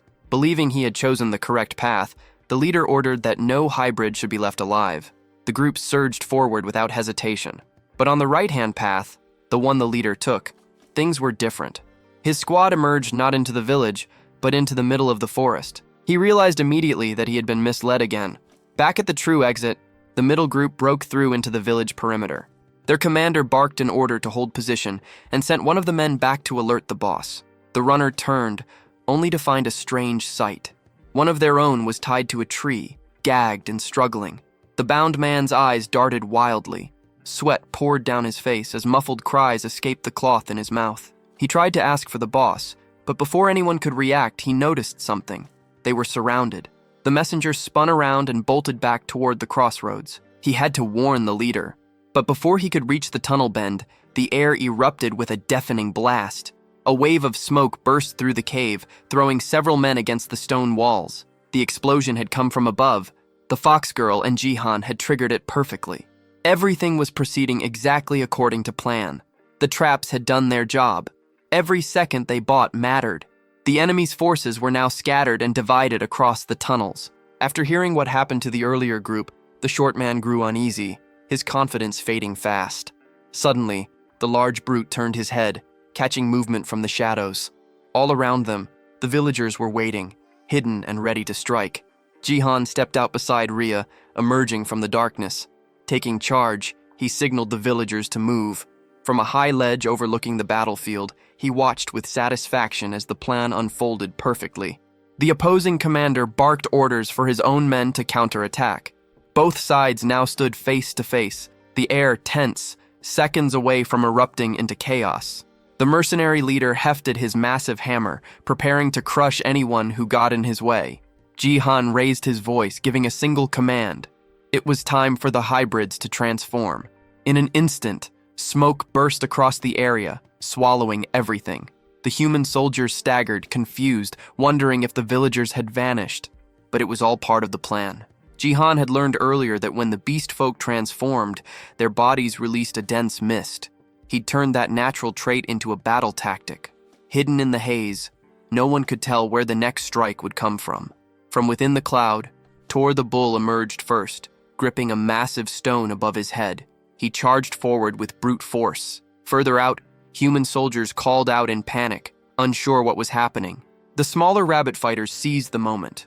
They targeted the isolated ones, launching surprise attacks while others dug beneath the ground, grabbing ankles and throwing enemies off balance. Distracted soldiers were suddenly hit from above, swift kicks to the face and chest from unseen directions. One young mercenary screamed and bolted, overwhelmed by the chaos.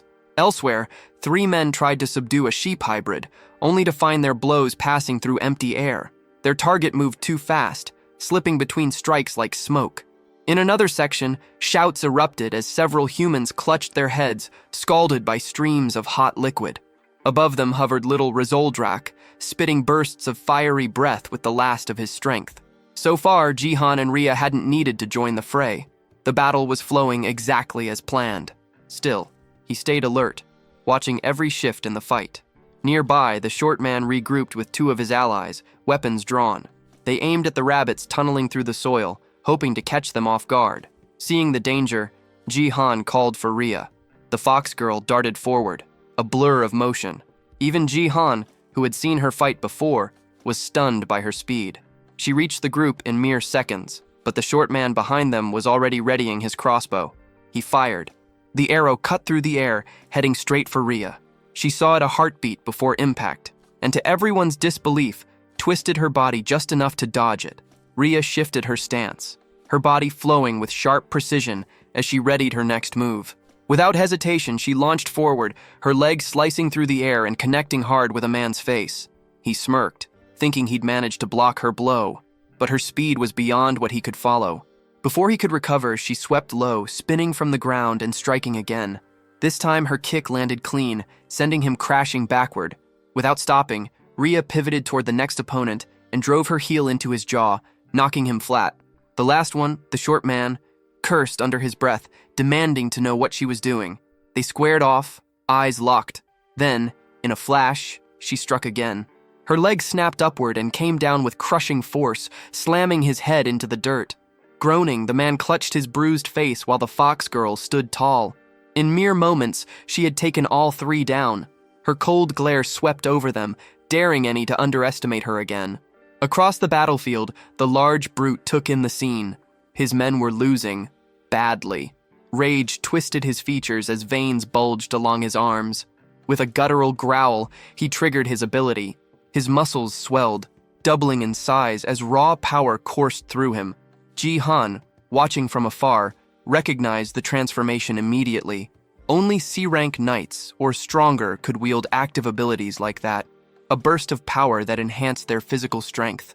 The rabbits nearby froze, trembling as the ground shook beneath the brute's steps. But the man's confidence vanished when a massive shadow loomed before him. A colossal hand gripped a fallen tree trunk, ripping it from the ground with ease. Standing there was Tor, the bull hybrid, towering at nearly twice the man's size. The brute's face went pale, words failing him. From his vantage point, Jihan observed the encounter with wide eyes. He hadn't expected Tor to be that powerful. His plan was unfolding better than imagined. Meanwhile, deep inside the cave, the long-haired mercenary grew restless. None of his allies had returned from the other tunnels. Muttering curses, he finally decided to move. Pointing toward the path the larger fighter had taken, he ordered his group to follow that route. Back in the village, victory was already sealed. Every remaining invader had been captured and buried. Jihan turned to Tor, asking if his legs were holding up after the fight. The bull nodded, though the exhaustion showed. Even though the villagers outnumbered their enemies, many were injured. But Jihan refused to slow down now. He could sense more soldiers approaching from the cave's exit. He called to Tor again, ordering him to prepare the next line of defense. The bull grunted and began distributing weapons to everyone. He turns away and brings Tar, one of his strongest allies, over to speak with him. Jihan then reveals a heap of weapons and has them handed out to every soldier. The fighters step forward and take their new gear without delay.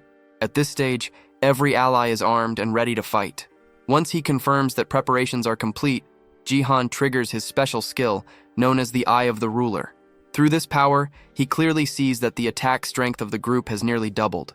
The white-haired boy feels genuine satisfaction and surprise at how effective it is. At the same time, a team of humans advances toward the village camp. Their leader feels unsure, certain that the hideout was meant to be there. Still, something feels wrong, since the entire area is silent. Moments later, he faces a disturbing sight as several people are found buried in the ground. Shock freezes him, his mind unable to grasp what took place. Behind him, his companions panic when they notice the scene. The leader soon realizes that every buried person is still alive. He tries to call out to the hostages and intends to free them, only to notice that the ground is riddled with holes. Before he can move closer, 2 rabbits leap at him swinging clubs. Right then, a piercing scream echoes across the canyon. Elsewhere, another squad of warriors rushes ahead. Their leader grows irritated, aware that without a map they have no sense of direction. One of the men points out a passage, claiming it is the correct route. He also notes that beyond it lies a fork in the road. The leader quickly senses danger and signals for everyone to keep their distance. One of the men reacts too late as the ground begins to crumble.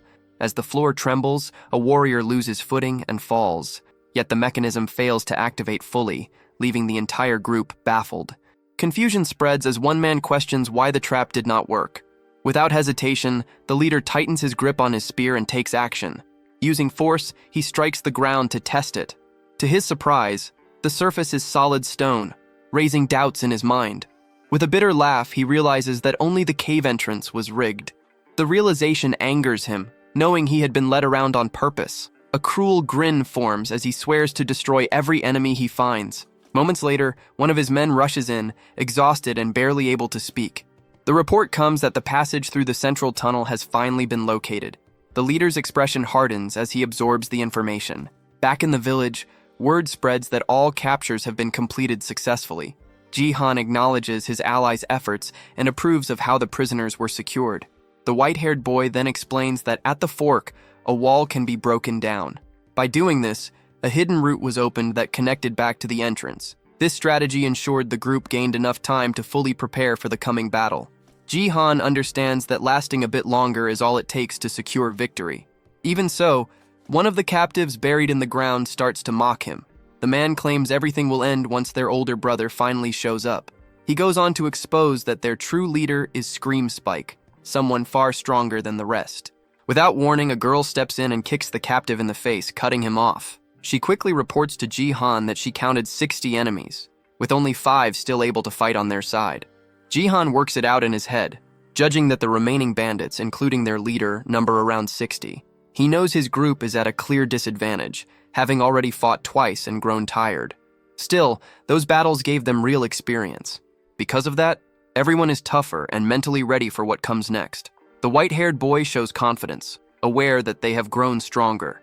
His only issue is that the new sword feels heavier than expected. Just then, heavy footsteps echo closer. Rhea senses the presence first, and alerts everyone that the enemy has arrived. The buried captive grows excited and calls out for his older brother. The bandit chief scans his own men and treats them as useless. His attention then shifts to Jihan, suspecting the entire situation was a setup. Jihan throws the idea back, treating it as nothing more than solid planning.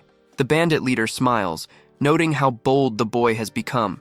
He makes it clear that while the earlier wins were pleasant, a third victory will not happen.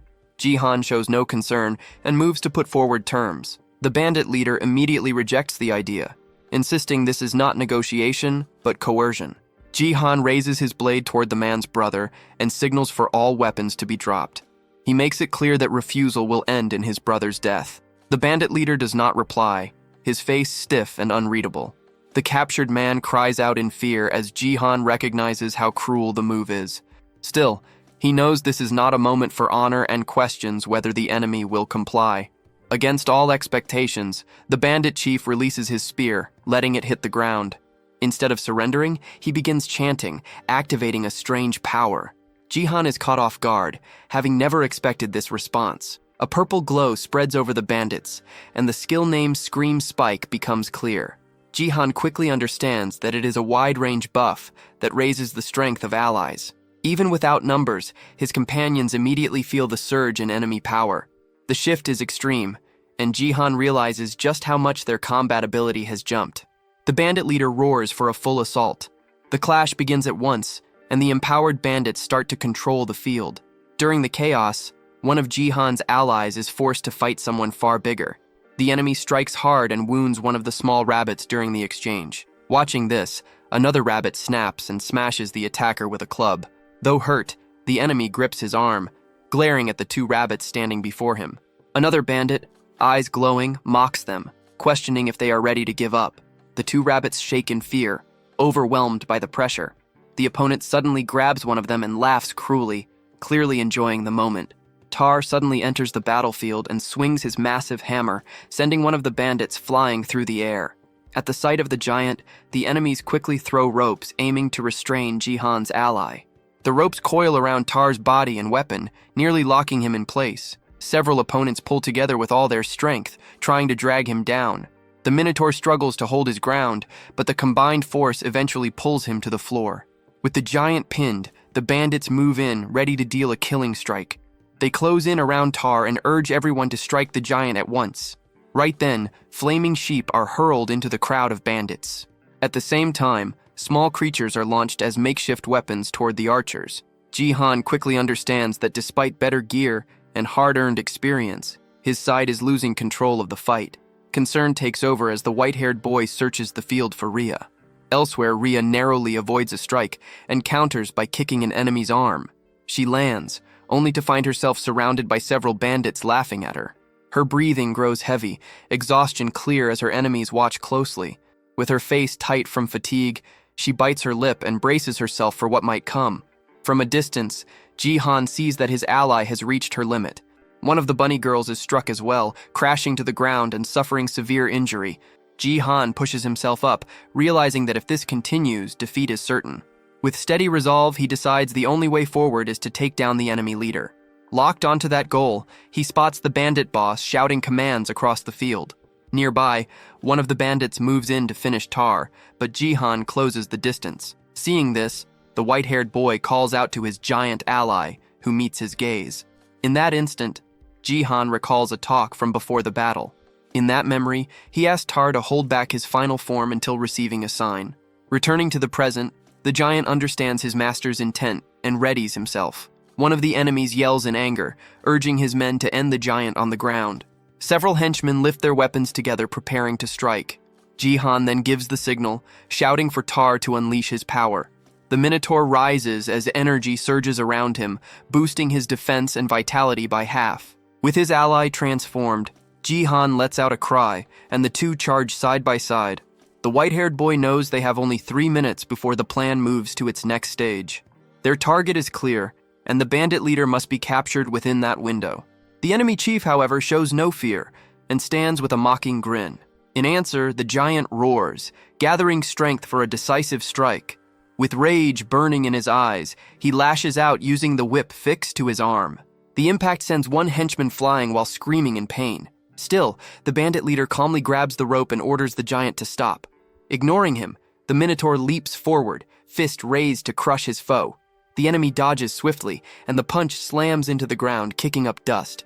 Wearing a smug expression, the leader mocks the giant for growing larger without real strength. Using that moment, Jihan bursts through the dust, launching an attack from behind. It becomes clear that the giant's assault was meant as a decoy, allowing Jihan to close the gap. In the next instant, Jihan feels a chill as he understands that the plan has failed. The bandit leader displays overwhelming power and flings the Minotaur aside without effort. Before the giant can rise, a heavy kick crashes into his body. The enemy then leaps high into the air, lining up a brutal finishing blow for Tar. Exhausted and hurt, Jihan can only watch, unable to save his ally. The villain slams down with immense force, smashing the ground and carving out a massive crater. He turns toward Jihan with a twisted grin, clearly enjoying the chaos. Gathering strength, he jumps again, aiming to crush the boy still on the ground. Elsewhere, Rhea shows her skill and quickly takes down another foe. At the same time, Jihan fails to evade and takes a crushing hit head-on. Rhea cries out in despair at the sight, even as blood runs from her wounds. Despite the pain, the white-haired boy refuses to give in. As he lies there, he recalls the moment he studied his own combat status. He knows his raw power is far below that of his two allies. Still, he stays down, aware that he has one last option left. With his face injured, he understands that against a human foe, he holds an edge. A screen appears before him, revealing his passive skill known as Physical Monster. His eyes glow as Jihan releases every bit of power he had kept hidden. This ability holds deadly strength when used against human enemies. Sensing the shift, the bandit leader freezes, caught off guard. When facing humans, all of Jihan's attributes surge by 200%. With this sudden boost, Jihan drives a devastating punch straight into the villain's face. Rhea freezes in disbelief at her master's sudden rise in power. Even the giant Tar is left stunned, unable to speak at what he witnesses. From above, the white-haired boy stands over the bandit leader lying on the ground. Jihan believes he hears something crack from the enemy's neck under the force of the hit. Yet to his shock, the bandit leader slowly pushes himself up, acting as if nothing happened. Blood runs down the villain's face as he wears a mocking grin, repeating that there would be no third victory. The look in his eyes is unstable and twisted. Jihan feels despair creeping in, struggling to understand how such a monster can be beaten. The bandit leader suddenly grips Jihan's fist with crushing strength. The pressure is overwhelming, forcing the boy down to one knee without any chance to resist. Jihan braces himself with one hand on the ground, completely overpowered. With firm resolve, he tells himself that he cannot fall now. Still, the enemy seizes his head, preparing to end it. Using all his strength, the villain smashes Jihan's face into the ground without mercy. Jihan struggles, but the grip pins him down completely. Wearing a cruel smile, the bandit leader lifts Jihan's face so everyone can see. He wants his allies to witness the defeat of the village leader. The others watch in despair, crying out for their chief. Even Tar stands frozen in shock, unable to do anything to save his master. At that point, the Minotaur calls out toward Rhea as she rushes in to save Jihan. Before she can reach him, one of the bandits raises a crossbow to block her path. An arrow strikes her leg, yet she keeps moving despite the injury. Gritting through the pain, she forces herself forward, focused only on helping her master. Jihan notices her approach and feels a surge of concern for her safety. With his face pressed against the ground, he desperately tries to warn her of the danger. The bandit leader, convinced time has run out for them, announces that the end has come. He raises his voice to the field, making sure everyone hears what he has to say. With clear satisfaction, he declares the conflict finished and claims total victory. To seal it, he gives a final command to his men to burn everything down. Pinned and helpless, Jihan can do nothing but watch in horror. The henchmen carry out the order, hurling flaming torches into the village. Fire quickly spreads through the crops and stored harvest. Nearby haystacks ignite almost at once. The flames reflect in Jihan's eyes as despair fully takes hold of him. Not long after, one of the village homes is completely swallowed by fire.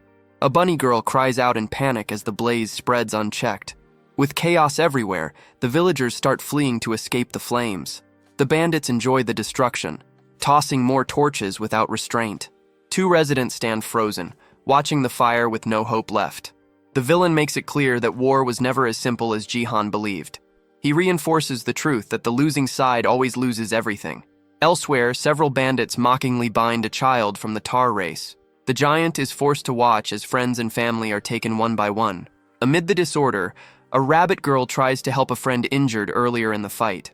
The villain makes it known that Jihan's base, along with everything he built, will be wiped out. With a hand tightening around Jihan's neck, he continues to mock his defeat. He then lifts the boy off the ground, making it clear that even his life will be taken. Even wounded, Rhea witnesses everything, powerless and overwhelmed. Jihan struggles to break free, but the grip on his throat is far too strong. The bandit leader questions whether the boy still refuses to surrender, treating the battle as finished. Jihan, however, refuses to yield, holding on to the belief that he cannot lose. In that moment, a brief memory surfaces. He recalls a woman smiling gently at him. He remembers her wish for her son to form bonds and befriend a girl. He remembers his goal of returning to that time and destroying the human faction.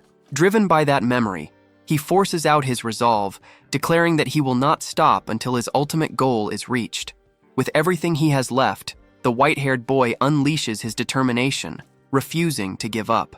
This sudden willpower leaves his allies stunned. The giant and the fox girl look toward him with renewed hope in their eyes. The villain reacts only with laughter, questioning what refusal alone could change. He makes it clear that Jihan's part in the war is finished. Pressing a dagger to the boy's neck, he signals that this is the true end. At that instant, a bright full moon shines directly into Ria's eyes. The bandit leader still holds Jihan in the air, ready to strike the last blow. Then, without warning, a blood-soaked hand slowly lifts from the ground, rising as if reaching out for help. The enemy leader freezes, his body locked in place as confusion takes over. At the same moment, Ria's hand begins to change, sharp claws forming at her fingertips. The white-haired boy turns his attention to her, sensing that something about her has shifted. He recalls how strange it always felt that others awakened through mana, while Ria never did. No matter how much mana she held, her power never surfaced. Even when facing death, she had never shown this form. In that instant, Jihan finally understands. Her race's awakening carried a strict limit. That condition was the full moon, whose light doubled all her abilities. Filled with new strength, the girl faces her master, waiting for his next command. Jihan responds with a calm smile, calling her name as his order. In a flash, Ria lunges forward. The bandit leader cries out in pain as his wounded arm is struck. Jihan follows her movements as she cuts across the battlefield at extreme speed. Enraged by the injury, the bandit boss lashes out at her, labeling her a beast. Ria remains calm, slipping past the attack with ease. Seizing the opening, she moves in close and drives her claws into him, delivering a killing blow. Seeing his older brother fall, the captive stands frozen in shock. With a single strike, Ria sends the bandit leader's body flying aside. Cold-eyed, she turns to the prisoner and shuts him down without mercy. The remaining bandits fall silent as they witness how easily their leader was defeated. With his fall, the buff fades, and their borrowed strength drains away. At the same time, the fires continue to spread, tearing through what remains of the village. Jihan watches the flames, fully aware that the night will bring another shift. A system message appears, warning that monsters gain a 20% boost after nightfall. A confident smile appears on Jihan's face. This was the moment he had been waiting for. As darkness settles, a red aura ignites around all of Jihan's allies. Empowered, the giant finally shatters the chains holding him. One of the bunny girls rises and calls for everyone to fight back with all they have. Fueled by their leader's resolve, the warriors roar in unison, vowing to drive the humans away. Watching the balance turn, the bandits fall into panic, realizing the battle is lost. With a focused expression, Jihan faces his companions and prepares the final command. At his signal, every ally charges toward the remaining enemies. Soon after, the rabbit warriors shout that the humans are fleeing and rush to capture them. As victory becomes clear, Jihan reflects on his mistakes, realizing he had been reckless and too sure of his plan. Even exhausted, one of the bunny girls lifts her arms high, shouting that they finally won. Yet the first battle in this world ends in total ruin. Jihan stares at the aftermath, seeing that more than half the village has burned to ash. Many allies lie dead or badly injured across the ground. Tears streak down his face as guilt weighs on him, knowing he could have done better. At that moment, the fox girl steps closer, making it clear that he does not have to bear everything alone. Ria stays by his side and comforts him, reminding him that everyone's strength works in different ways. She recalls that even when facing a clear disadvantage, he kept fighting with everything he had. Even after losing, the white-haired boy never once thought about abandoning the fight. She finishes by making it clear that he did everything possible within his limits. As she speaks, to show her support, with a gentle smile, she urges him to keep watching over everyone as the village chief. The words from his ally leave the white-haired boy speechless. Without warning, the system displays a notice that the affinity between them has risen to 50. Seeing this, Ria's face turns bright red, caught off guard by the update. Flustered and embarrassed, she quickly offers to help with cleanup and runs off, leaving Jihan confused behind her. In the ruined camp, everyone begins working together to rebuild what was lost. Still, Jihan understands that this is far from the end, and that everything is only beginning. Soon after, a system window announces that the second main mission has been completed. The monster faction population is now a total of 82. As a reward, he is granted the option to receive a random skill and must decide whether to accept it immediately. With steady resolve, Jihan vows not to repeat the same mistakes. He chooses to accept the reward and learns the weapon refinement skill. Several days pass and the village slowly takes shape again through everyone's effort. While working, Jihan hears Rhea calling out to him from the roof of one of the houses. He tosses a snack in her direction to pull her attention back. Smiling, she catches it mid-air and insists that her master should eat first. Jihan accepts the food, pleased at first, but his expression shifts when he realizes it is carrots again. Rhea explains that although the carrot fields burned, the stored food remained untouched. Confused, Jihan wonders why they are eating vegetables when they belong to the fox race. With a gloomy look, he concludes that everyone has been forced into vegetarian life. He then changes the topic and checks on her injured leg. Rhea assures him that she can walk again and plans to help with reconstruction as well. Jihan notes just how impressive their vitality and recovery truly are. Because of this, the village is rebuilt at a fast pace, and 2 weeks pass since the battle. During that time, funerals are held for all who lost their lives, excluding those who fled. The 55 captured bandits are brought to trial. Most villagers demand quick revenge for their fallen comrades. However, taking the lives of unarmed captives is not an easy choice. After long arguments and heavy debate, a final decision is reached. To everyone's surprise, the prisoners are released.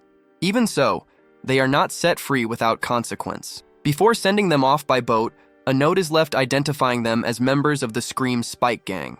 Jihan explains that the sea is filled with dangerous monsters. If fate allows, they may reach the kingdom and face the punishment they deserve.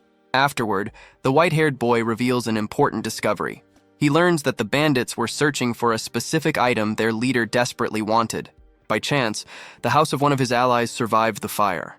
Curious about the object, Jihan decides to activate the Eye of the Ruler to investigate further. Using his vision, he quickly identifies the objects as enhancement stones of different ranks.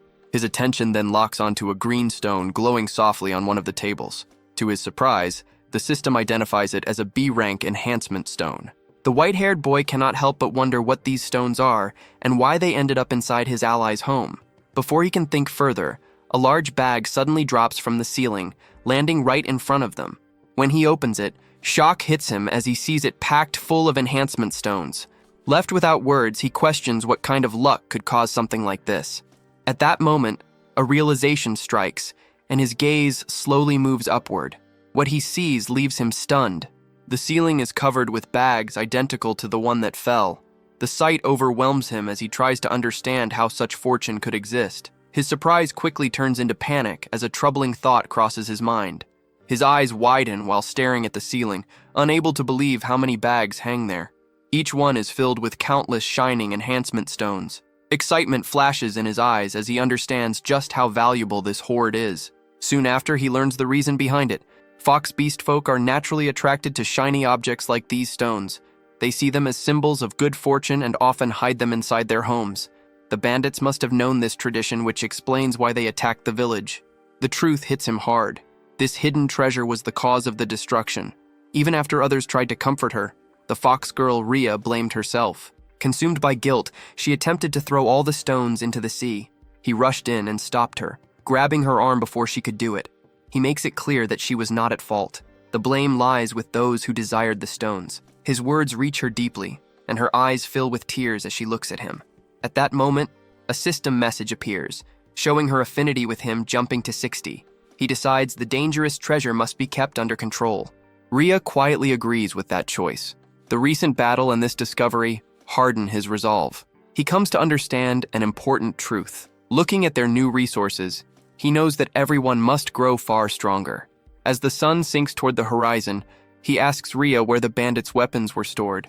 Soon, the two of them arrive at the warehouse, ready to put his plan into motion. He prepares to test his newly learned weapon refinement skill using the seized equipment. Holding a dagger in one hand and an enhancement stone in the other, he steels himself. With calm focus, he activates the weapon refinement skill on the blade. A sudden burst of bright red light erupts from the warehouse, visible throughout the village. Moments later, the process ends, and the blue stone in his hand breaks apart. Ria reacts in shock at the shattered stone, but he merely smirks, knowing it worked. A system window confirms a successful enhancement, showing a 70% success rate for C-rank items. He then turns his attention to a B-rank dagger known as Scream Spike. Its success rate is much lower, sitting at 50.5%. Gripping the dagger alongside a green stone, he prepares to enhance it for real. Outside, a rabbit girl carrying carrots notices strange flashes coming from the warehouse. Light continues to spill out, lighting up the entire village. He works through the night without pause, as red flashes keep bursting from the building. One weapon after another is refined, while the glowing light pours endlessly into the darkness. By the next morning, 2 villagers approach the warehouse out of curiosity, wondering what their village chief has been doing inside for so long. Ria also wakes up with a wide yawn, confused about why he is still locked in the warehouse. She walks in and finds him seated on the floor, surrounded by dust from more than 2,000 shattered stones. Ria immediately recalls that he was supposed to throw the stones into the sea, not use every single one of them.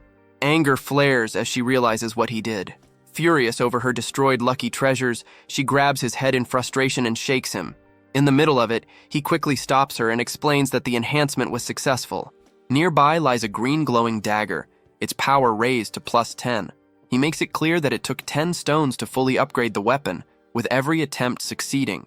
He then gestures to a massive pile of glowing weapons around him, all successfully enhanced due to their low rank. Even Tar's hammer was improved, its attack power rising by a large margin. Ria, however, cannot see much difference at a glance. Jihan, covered in dust, suddenly sneezes hard. After wiping his nose, he complains that the only obvious change is how thick the dust is in the air. At that moment, Tor arrives. Jihan has him test the upgraded weapon. The massive warrior grips the handle of his hammer and immediately feels the altered balance. His eyes sharpen as he senses the power now flowing through it. With a loud roar, Tor lifts the hammer over his head, ready to test its force. He confirms that it feels much heavier than before, yet still easy for him to use. Though the hammer remains a C-rank item, its attack power now exceeds that of the B-rank dagger. Ria watches with a puzzled expression, noticing that Jihan looks both pleased and troubled. His thoughts drift to his own S-rank weapon, the magic sword Hellbringer. He lets out a quiet sigh, admitting to himself that since he cannot use magic, the sword is useless for now. The scene then shifts to the human faction's kingdom, which appears calm and orderly. 2 individuals stand on a balcony, questioning why they were instructed to leave a massive pit in the ground untouched. Nearby, a blue-haired girl feels a strange and dark presence rising from the hole. Without warning, a terrifying scream echoes from deep below. Far underground, a warrior clad in golden armor strains to pull a massive sword from the earth. Dark purple energy coils around the blade as his tattooed hands grip it tightly. His eyes glow with raw focus as he channels all his strength into the effort. At last, the sword breaks free from the ground. A sudden pulse follows, leaving him uncertain about what just occurred. One of the men nearby is stunned, remembering that even Sir Ares at full strength could not draw the blade so easily. This realization makes the situation far more dangerous. The warrior, Ares, remains silent. He stares at the ominous sword now in his grasp, his expression grave. Back in the monster village, Jihan suddenly receives a system alert for the 3rd main quest. The mission demands the expansion of the monster forces. His population must grow from just over 80 to a total of 1,000. At the same time, a new party system unlocks. It allows groups of up to 4 members to form parties, granting shared experience and synergy bonuses. He sees the system as something close to an adventure mode from games and begins to plan the best possible party setup. With renewed focus, he informs his companions that they should head out and gather nearby monsters to join their side. However, the Minotaur Tar makes it clear he will not go, judging it wiser to remain behind and guard their home warren. The young leader quickly accepts that Tar is right. Taking the strongest fighters away would leave the village wide open to attack. This is not a game, and failure here carries real loss. If Warren is destroyed, the mission itself loses all meaning. He understands that full party synergy requires filling all 4 slots. At the same time, the village must stay protected. With Tar staying behind, he scans the remaining villagers, searching for possible companions. He looks over the beast folk one by one. Most of them are ordinary villagers, not battle-tested fighters. As they move about their work, their stats appear mostly the same, offering little guidance. The choice becomes harder than expected. Once his thoughts settle, the young leader approaches Tar and quietly shares his plan. The giant then gathers everyone together and announces that there are 77 beast folk present, not counting the leadership. Jihan watches with a steady expression, fully aware that he cannot choose carelessly for such a critical mission. He sits at a table beside Rhea, who struggles to stay awake, and prepares to begin what he calls an audition named Show Me the Ability 77. Tar steps forward and explains that everyone must demonstrate their usefulness. From the 77 candidates, only the most capable will earn a place in the 4-person expedition team. The Minotaur calls for the first group, numbers 1 through 4, to step up. Ji-Han makes it known that he is seeking someone with strong resolve, fit for exploration and carrying unique abilities. The first applicant can only shift nervously, unable to speak clearly. After hesitating, he admits he prefers to stay in Warren. The village chief immediately dismisses him without hesitation. The next group claims they need to remain behind to plant carrots together as part of village life. Jihan's patience begins to wear thin as serious candidates fail to appear. He motions Tar closer and quietly gives him new instructions. The Minotaur listens and nods, understanding at once. Turning back to the crowd, Tar announces that only those who truly want to take part should stay. After hearing this, most villagers turn around and leave. What remains is a much smaller group. Tar reports that the candidates have been narrowed down, and Jihan is clearly satisfied. With fewer people present, Tar calls forward the first applicant. A single rabbit girl steps out from the group. The tryouts take place inside a partially built structure in the village.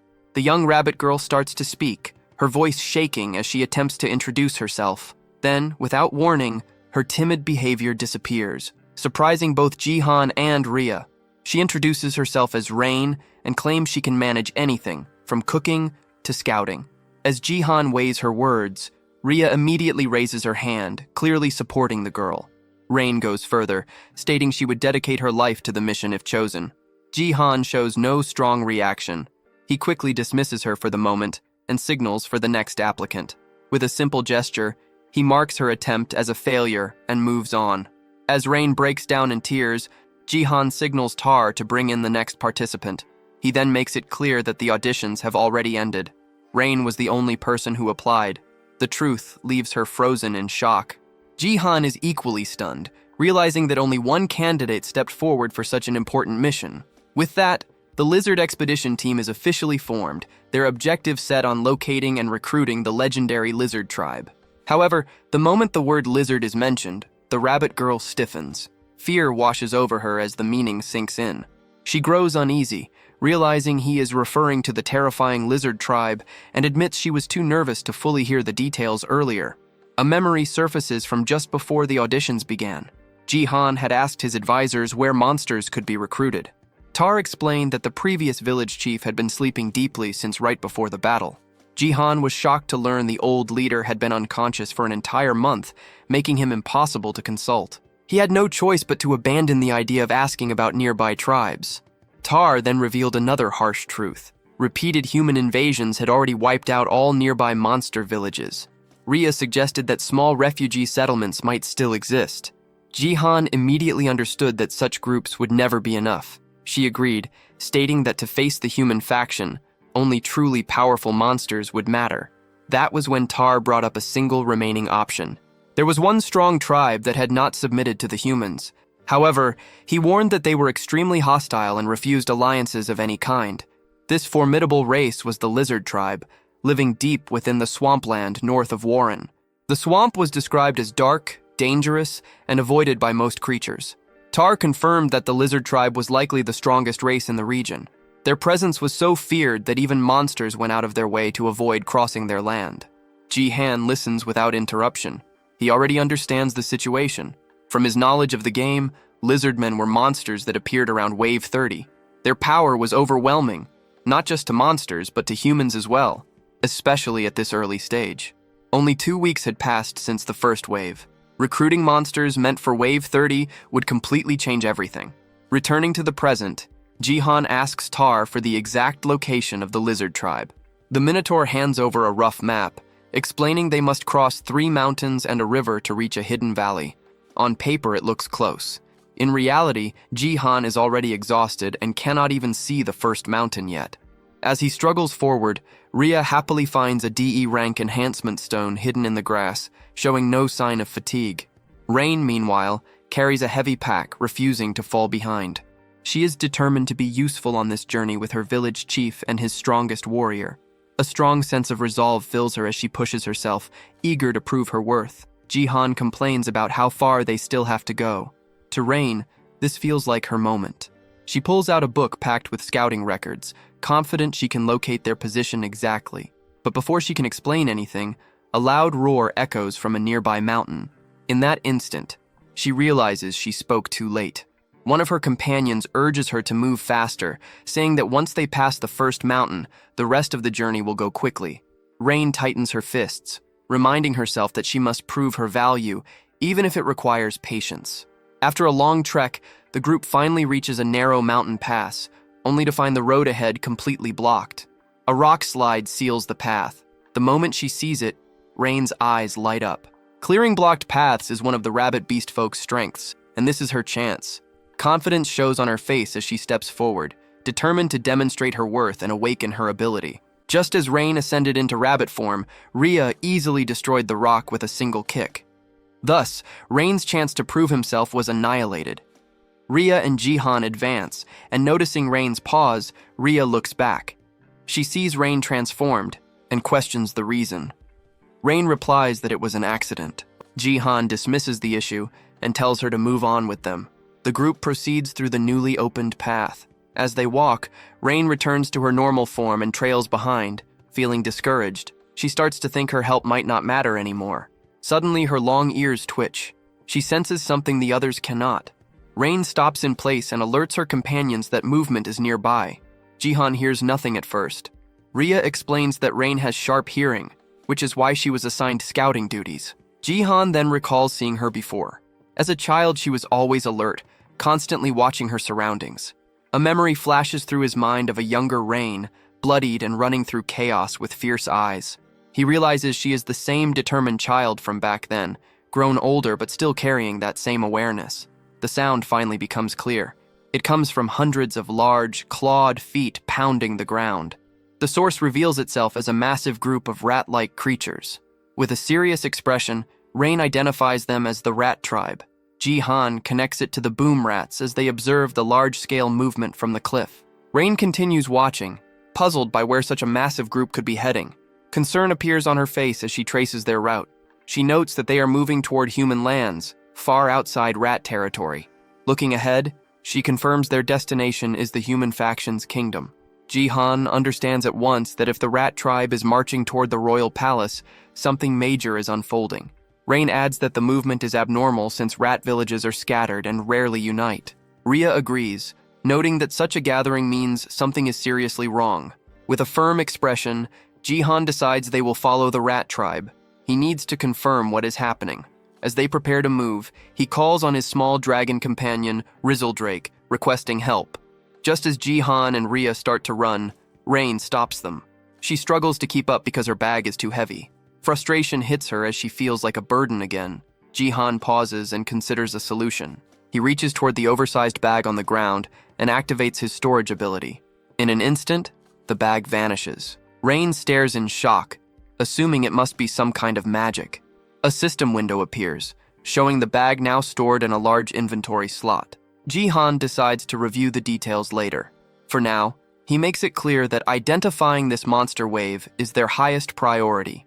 With the burden removed and the issue resolved, Rain is finally free to move properly. The three of them leap from the cliff, descending after the massive army below. The scene shifts to the human kingdom. A loud bell rings through the city, announcing the coming of war. Panic spreads across the streets as a man runs past, yelling that monsters are swarming once more. In response, armored knights quickly form ranks and begin marching through the city. Their commander, the warrior Ares, drives them forward, aware that nightfall is near. Citizens line the streets, shouting for Sir Ares to defeat the monsters and keep them safe. Amid the crowd, a young girl asks her mother why monsters continue to attack. The woman explains that monsters are violent and irrational beings, and that humanity must grow stronger to survive. Close by, A blonde female knight listens silently, her expression cold and resolute. Elsewhere, the small red dragon Resildrake flaps its wings wildly, struggling to stay in the air. Watching from below, Rhea points out that they seem to be drifting the wrong way as both the leader and the dragon slowly descend. Jihan realizes he has reached his limit and may be too heavy for the small dragon to carry. Feeling apologetic, he accepts that they should descend more carefully from here on. Suddenly, Resildrake lets out a roar and loses all strength at once. Shock floods Jihan's face as they drop straight down. He screams as they fall, while his companions on the ground shout his name and rush after them. Their shadow stretches across the land below, growing larger with terrifying speed. A violent crash follows, as a massive cloud of dust and debris bursts outward on impact. At the center of a deep crater, Jihan sits clutching the dragon, checking if it is still alive. Relief washes over him when he sees Resildrake appears unharmed. He rises slowly, grateful for their endurance, but confusion sets in as he tries to figure out where they landed, assuming it must be near the kingdom. Then his eyes widen in pure horror. Something ahead steals the breath from his lungs. Rhea and Rain finally catch up, calling out to their village chief Jarun and asking if he is all right. Seeing his frozen expression, they ask what is wrong. He does not answer immediately. Jihan stands still, staring forward, unable to pull his gaze away from what lies before them. The ground ahead is covered with the bodies of the rat tribe. He confirms that every one of them is dead. The three stand in silence, overlooking a valley filled with death and ruin, trying to understand what could have caused this. As he examines the corpses, Jihan notices that most were killed by deep cuts and stab wounds from sharp weapons. His expression hardens as realization sinks in. This is the second time he has witnessed such a massacre. Once again, he finds himself standing before a field of lifeless bodies. The sight brings back a memory of the past, when he once stood before a shattered portal, surrounded by death and ruin. An image of his younger self flashes through his mind. Since arriving in this world, death has become a familiar presence. Back in the present, he finds it strange that the scene stirs no emotion in him, as if this kind of horror has always been normal. Rain covers her mouth in shock, recalling that she heard footsteps running from another direction only moments earlier. Without warning, a weak cough breaks the silence. The group quickly notices a lone survivor lying among the corpses. Jihan immediately signals Rain to bring her herbs. She responds at once as they hurry toward the injured figure. Kneeling down, she applies a healing salve to the wound. The rat creature offers a faint thanks, barely able to speak. Rain presses for an explanation, but the survivor hesitates, still shaken.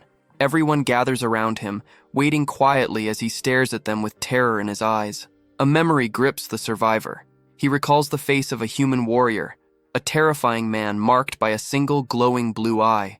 Trembling, he manages to say the word humans before his body locks up in rage and grief. Suddenly he screams in agony and lunges toward Rhea, accusing humans of slaughtering his people.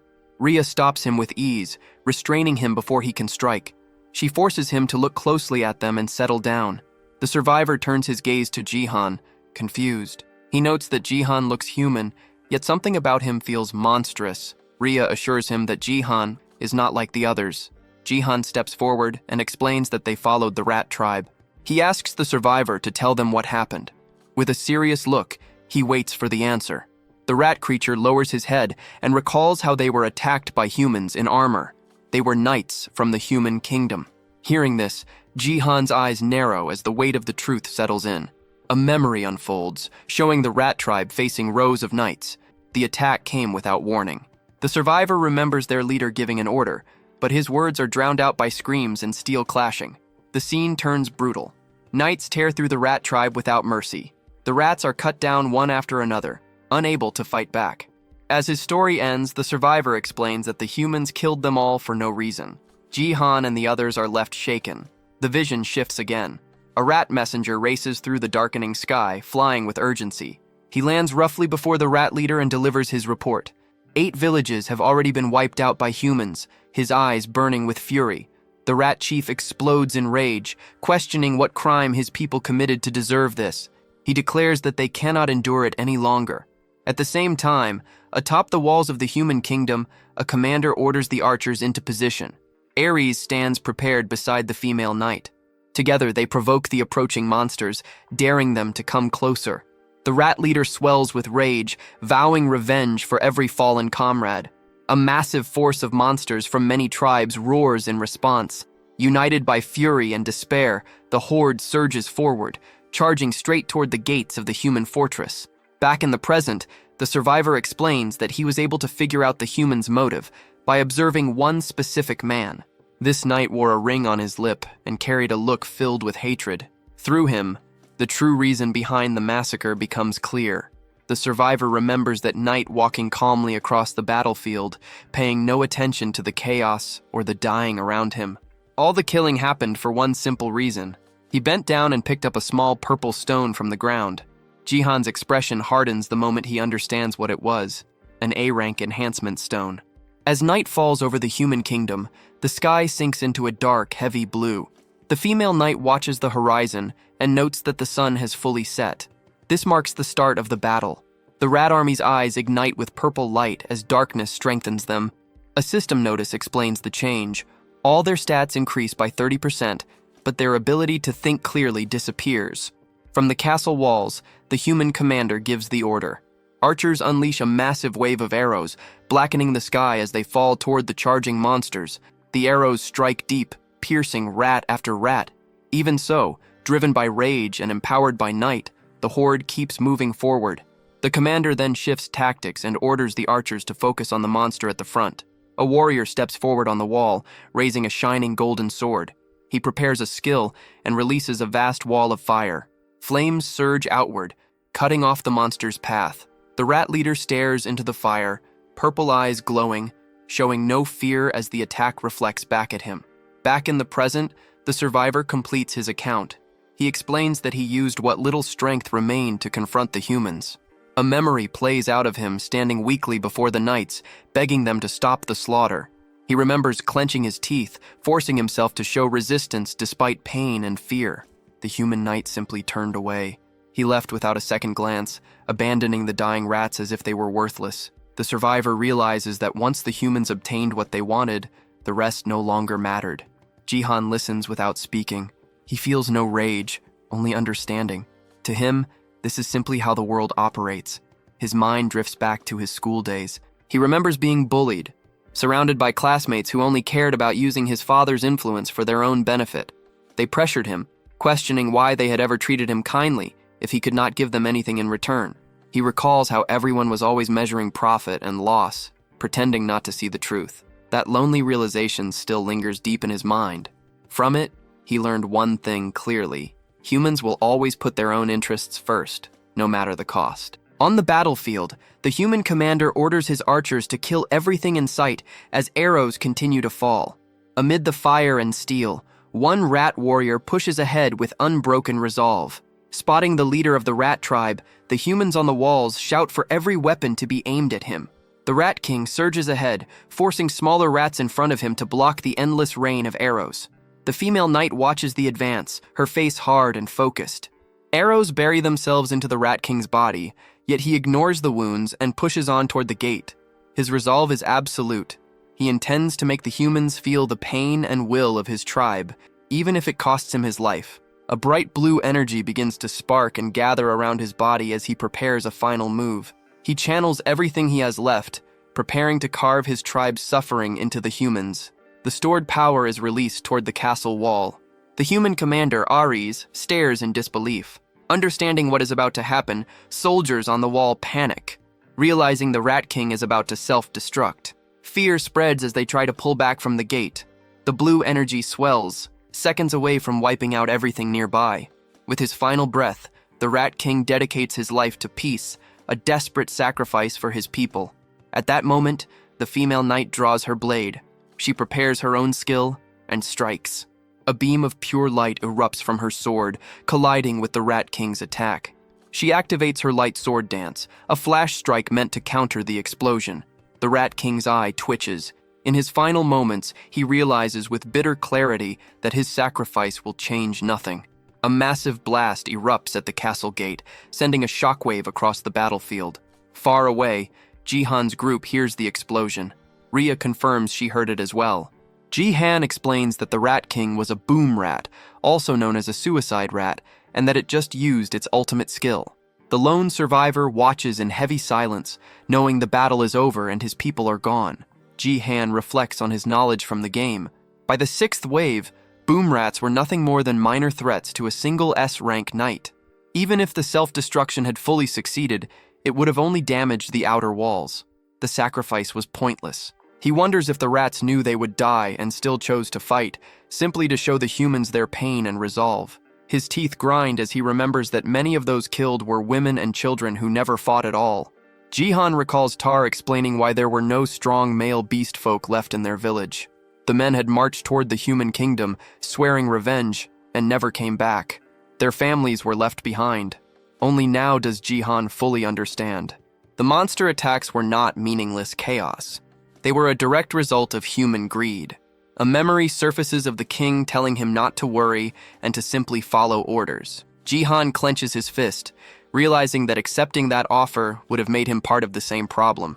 He lets out a slow breath, feeling calm about his choice, even though his faction has changed. He knows he is still human. Like anyone else, he moves for his own reasons. His faction's goal is the destruction of the human faction, but his true drive is simpler. He wants to protect those he cares about. Turning to his companions, he admits that he never explained the real reason for seeking out the lizard tribe. His goal is to unite them and grow stronger, not just to survive, but for something larger. He makes one thing clear: the monster waves are not random. They are the result of unchecked human slaughter. If nothing changes, the killing will only stop when no monsters remain alive. With a renewed resolve, Ji-han sets his goal. He will bring down the entire human kingdom before they can erase every monster from the land. His expression hardens with grim resolve as he accepts the role waiting for him in the coming war. He looks over his companions and makes it clear that reaching this goal will require their strength. The barren land around them reflects the recent tragedy, a harsh reminder of what is at stake. He explains that the path ahead will not be easy, but destroying the human faction is the only way they can survive. Rhea answers first, making it clear she always sensed that his hostility toward humans matched her own. She recalls the fight against the bandit leader, remembering how he refused to give in even when defeat seemed certain. Rhea follows, stating that a small village alone will never be enough. She agrees that to challenge the human faction, they must unite powerful monsters like the lizard tribe. Rain then steps forward. She speaks of Warren, where everyone watched their families die at the hands of humans. Memories of chaos and blood flood back as she recalls friends falling before her eyes. A brief vision shows a rabbit beast folk holding an injured companion as flames consume their village. Looking at the dead rat creature nearby, Rain admits they were powerless against the human attacks. Still, she recognizes that he led them to victory against the bandits and protected their home. Rhea moves closer, fixing him with a firm and serious stare. She states that if tearing down the human kingdom is the only way to bring peace, she will follow him without hesitation. Ji-han is caught off guard by her loyalty and deeply moved, quietly calling her name. Rain raises her hand next, eager to offer her support. She announces she will help as well, flexing her arm with forced confidence and a determined smile. She reveals that her parents died shielding her and her brother from humans. With sadness, she adds that her brother has since passed, joining them. Her fists tighten as she admits she once believed it was hopeless, knowing her race was seen as weak and fragile.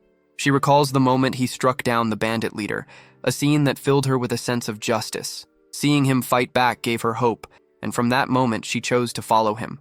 She lets out a nervous laugh, admitting she may not be very useful, but she is determined to do her best. Ji-han thanks her simply for standing with him. Her eyes brighten with relief and joy. He reflects quietly, understanding that while their reasons differ, their purpose is the same, and that is what truly matters. Turning back to his companions, he declares that they will put an end to the cycle of human massacres and monster retaliation. Rhea watches him with steady resolve, prepared to walk this harsh road beside him. With renewed determination, Ji-han sets their final aim, to break the chain of hatred and bring peace back to the world. Even if their motivations differ, their shared goal binds them together. He reinforces that they must end the endless loop of human slaughter and the monster attacks that follow as Rhea listens, fully aware that their mission is to shatter the cycle of hatred once and for all. He completes his declaration, committing himself to bringing peace back to this world for everyone. At that moment, another voice calls out, stating a wish to stand with them. The remaining survivors of the rat tribe slowly step out from the shadows, moving through the field of bodies. They gather before the group, asking to join their side as more survivors reveal themselves one after another. Later, Jihan learns the reason behind their sudden trust. The cautious rats had been listening to the entire conversation from a distance. One especially large rat steps forward, its size catching Jihan off guard. Ria immediately begins treating the wounded survivors, signaling the large rat covered in bandages to wait. Once the injured are cared for, they hold a quiet ceremony to burn the bodies of the fallen. At the same time, the human kingdom has already pushed back the sixth wave and begun clearing the battlefield. Knowing they are running out of time, Jihan understands they must reach the lizard folk before the kingdom grows even stronger. The next morning, sunlight rises over the land, marking the beginning of a new journey. Jihan hands the new rat tribe chief a map, instructing him to search for Taro in a cave while the group is away. As the expedition departs in search of the lizard folk, the new chief watches them leave, map in hand. He looks down at the rough, childish drawing, completely confused by it. A system window appears, confirming the addition of 67 new members and updating the quest progress. After parting from the rat tribe, the group heads toward the swamp, where the lizard folk are said to live. Along the way, they stop at a river. While his companions play nearby, Jihan suddenly sinks beneath the water. He flails desperately, calling for help as the others rush in. Realizing the detour has taken its toll, they pull him out and press on his stomach until he coughs up the water he swallowed. Despite the harsh journey, they continue making progress toward their goal. Later, they encounter a wild goblin standing guard at the entrance of a cave. Jihan decides to recruit it, handing over the same crude map he previously gave the rat chief. The goblin stares at it in total confusion. A system notification appears, confirming the successful recruitment of 40 goblins into his faction. They soon encounter the Taro tribe, and Rain is surprised to recognize the muscular beastman she once knew. After another successful recruitment, 12 more members join the growing faction. Their journey is suddenly halted by the appearance of a massive, squishy blue slime. Jihan is stunned to realize it is the Slime King, the boss of the seventh wave, leading its kind straight toward the human kingdom. He runs forward and spreads his arms, desperately trying to stop them.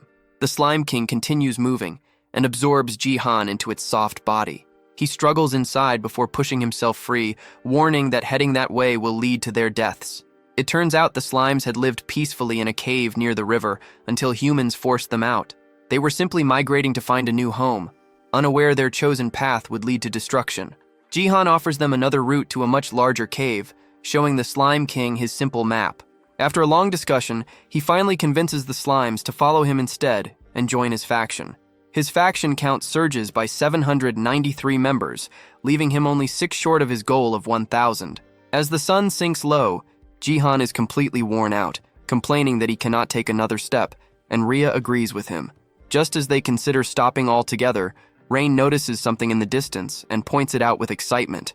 The group looks ahead and sees 2 massive mountain peaks outlined by the setting sun. Standing at the edge of a cliff, they realize they are finally close to the land where the lizard folk are said to live. Jihan's stomach growls loudly, and he decides they should rest for the day and eat something. Hearing his complaints about hunger, Rain treats it as her chance to be useful.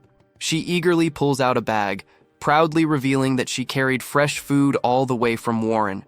When she opens it and reveals a bundle of carrots, Jihan groans in disappointment at seeing the same meal again.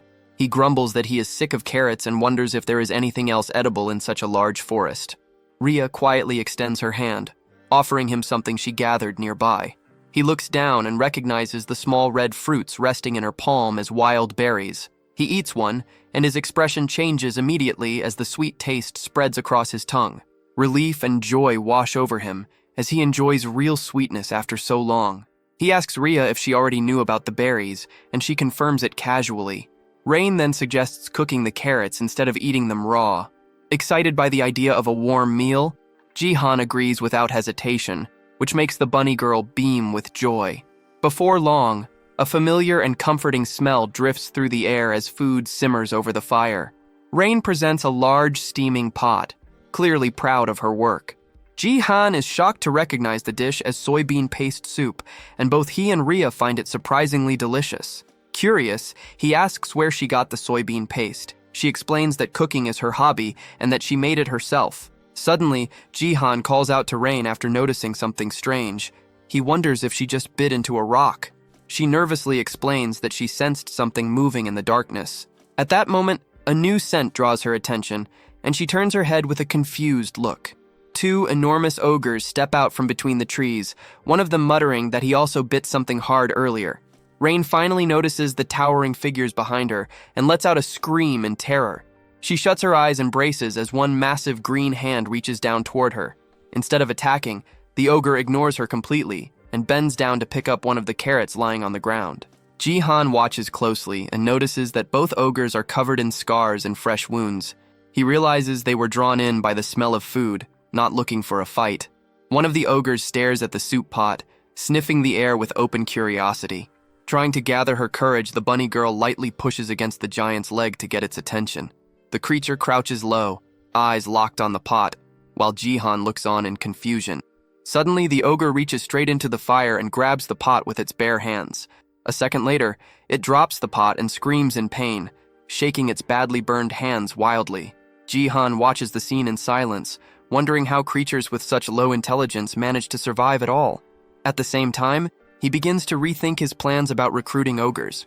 As the creatures bend down and start eating the spilled soup, Jihan lets out a tired sigh, worried this unexpected stop will slow them down. Deciding to judge them properly, he activates a skill, and a purple mark glows inside his eye. The result shocks him. Both ogres are high-level B-class monsters, far more dangerous than they appear. Showing surprising strength, one ogre casually lifts the still hot pot again, ignoring the heat completely. Unnoticed by the group, a hooded figure observes everything from within the forest shadows. The ogre's sudden scream startles the watcher, causing the figure to drop a basket filled with apples. Jihan moves to speak, attempting to recruit the ogres into his expanding faction. Before he can finish, Rhea suddenly grabs his arm, her expression tense as she senses danger. In the next instant, she moves. Rhea jumps forward and blocks a sudden strike from the hidden observer. Her claws snap out as she stops the attacker's blade head-on, demanding their identity. Jihan freezes as the hood falls back, revealing long, sharp ears. He realizes at once that the attacker is a dark elf, a race he believed no longer existed. The elf raises a hand, dark energy swirling tightly around it as a twisted spell forms. With a quick motion, the stranger touches Rhea's shoulder. The magic activates instantly. Darkbind surges through her body, locking her in place. Rhea cries out in rage, struggling, but her body refuses to respond. The dark elf lunges forward, sword aimed straight at the now defenseless Jihan. He shouts Rhea's name, panic clear on his face as the blade closes in. Without hesitation, he activates his abyss slot. Purple energy wraps around his hand, forming a blade just in time. He blocks the strike, steel and energy colliding in a spray of sparks. The elf recoils slightly, stunned by the weapon. An overwhelming magical force radiates from Jihan's blade. Jihan tries to understand why they are under attack, but the elf throws the same question back at him. The response leaves him completely lost. The dark elf tightens their grip and moves again. Their weapons clash once more as the fight turns serious. Jihan struggles to keep up, the elf's skill and raw power pushing him hard. The elf blocks his strike cleanly, their swords locking together. With brute force, the attacker breaks the bind and lifts their sword again. Jihan recognizes the posture instantly and prepares himself. A wave of dark energy erupts. Dark slash tears forward, ripping through trees and ground alike. Jihan barely avoids it. The attack crashes behind him, splitting the earth open in a violent explosion. He turns just in time to see the deep lie in the ground left behind. Breathing heavily, Jihan steadies himself, weapon ready. Across from him, the dark elf stands with blood running down their face. The elf is clearly shocked he survived the attack, but quickly suppresses the reaction. Jihan again demands an explanation. This time, the elf accuses them of harming the ogres. The claim leaves Jihan stunned. He struggles to understand what the elf means. Then he remembers. The wounds covering the ogres' bodies when they first appeared. The dark elf points sharply at one ogre, demanding an answer for its burned hands and earlier scream. Jihan hurriedly tries to explain that the ogre burned itself by grabbing the hot pot. The explanation only makes things worse. The elf twists his words, fury rising, and brands him a liar. Desperate to clear up the misunderstanding, Jihan turns to the ogre and seeks confirmation. He asks the creature directly whether his group caused those injuries, and the ogre denies it. Jihan then faces the elf again, presenting the ogre's response as proof they were innocent. The elf remains unconvinced and questions the ogre once more, asking if Jihan's group was responsible for the harm. The elf accuses Jihan of taking advantage of the ogre's low intelligence, refusing to accept his explanation. The clash resumes as their weapons collide again, the fight growing more intense. Jihan moves with raw frustration, dark energy flaring around his blade as he yells, trying to force the elf to listen. The attacker's eyes widen when Jihan swings his energy-infused weapon. The strike lands cleanly, tearing into the elf's shoulder as Jihan shouts his innocence. A strange sensation spreads through him, and he realizes the blow was a critical hit. Blood splashes onto the grass, confirming how deep the wound is. The elf staggers back, gripping the injured shoulder and admitting the attack carried unexpected power. From the side, Rhea watches while still bound, straining against the magic holding her in place. She senses the spell weakening and knows her chance to break free is close. Before anything else can happen, the elf moves faster than sight, appearing behind Jihan in an instant. Darkbind is cast again, freezing Jihan where he stands. Rhea sees the spell take effect and warns him not to move, knowing he is fully exposed. The elf explains that their village follows a rule, granting offenders one chance to confess. They demand he tell the truth and seek forgiveness from the ogres for attacking them. Jihan, filled with frustration, insists this is exactly what he has been trying to do as his eye glows red. The elf hesitates, startled by the sudden and threatening change in Jihan. Breaking through the paralysis, Jihan lunges forward, declaring his innocence one last time. He strikes the elf down, and one of the ogres calls out the attacker's name, Leo. Leo collapses on the ground, admitting they lowered their guard and never expected resistance. Staring up at Jihan, Leo begins to wonder if this human might actually be stronger. Grinding his teeth, the elf is left stunned and furious by the unexpected defeat. At that moment, Rhea finally breaks free of the binding magic.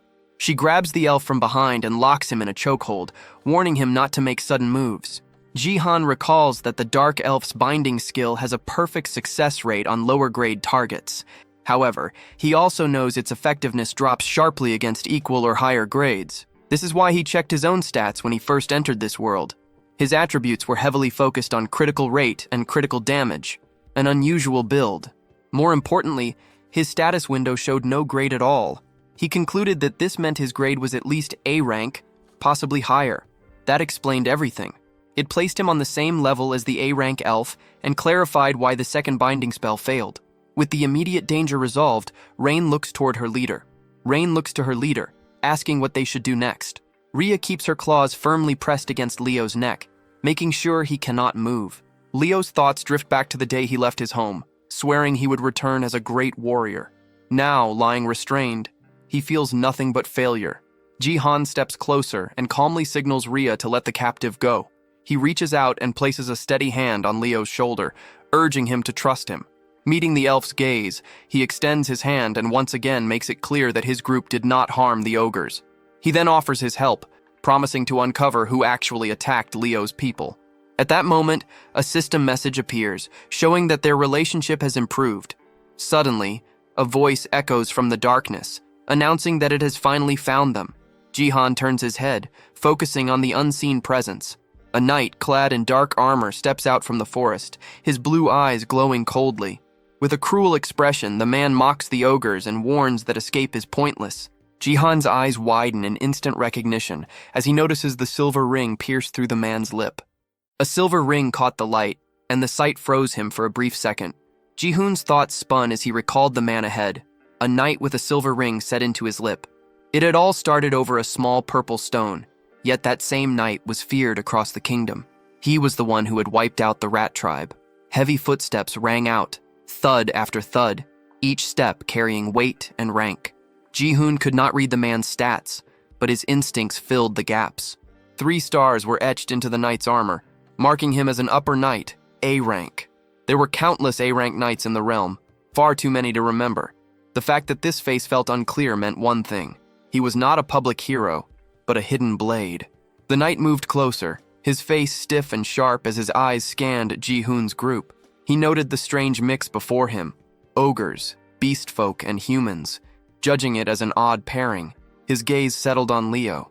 With a brief sound of interest, he studied the dark skin and pointed ears and understood at once, a dark elf. A thin laugh slipped out as he considered the value of such prey. To him, this chase had become a good find.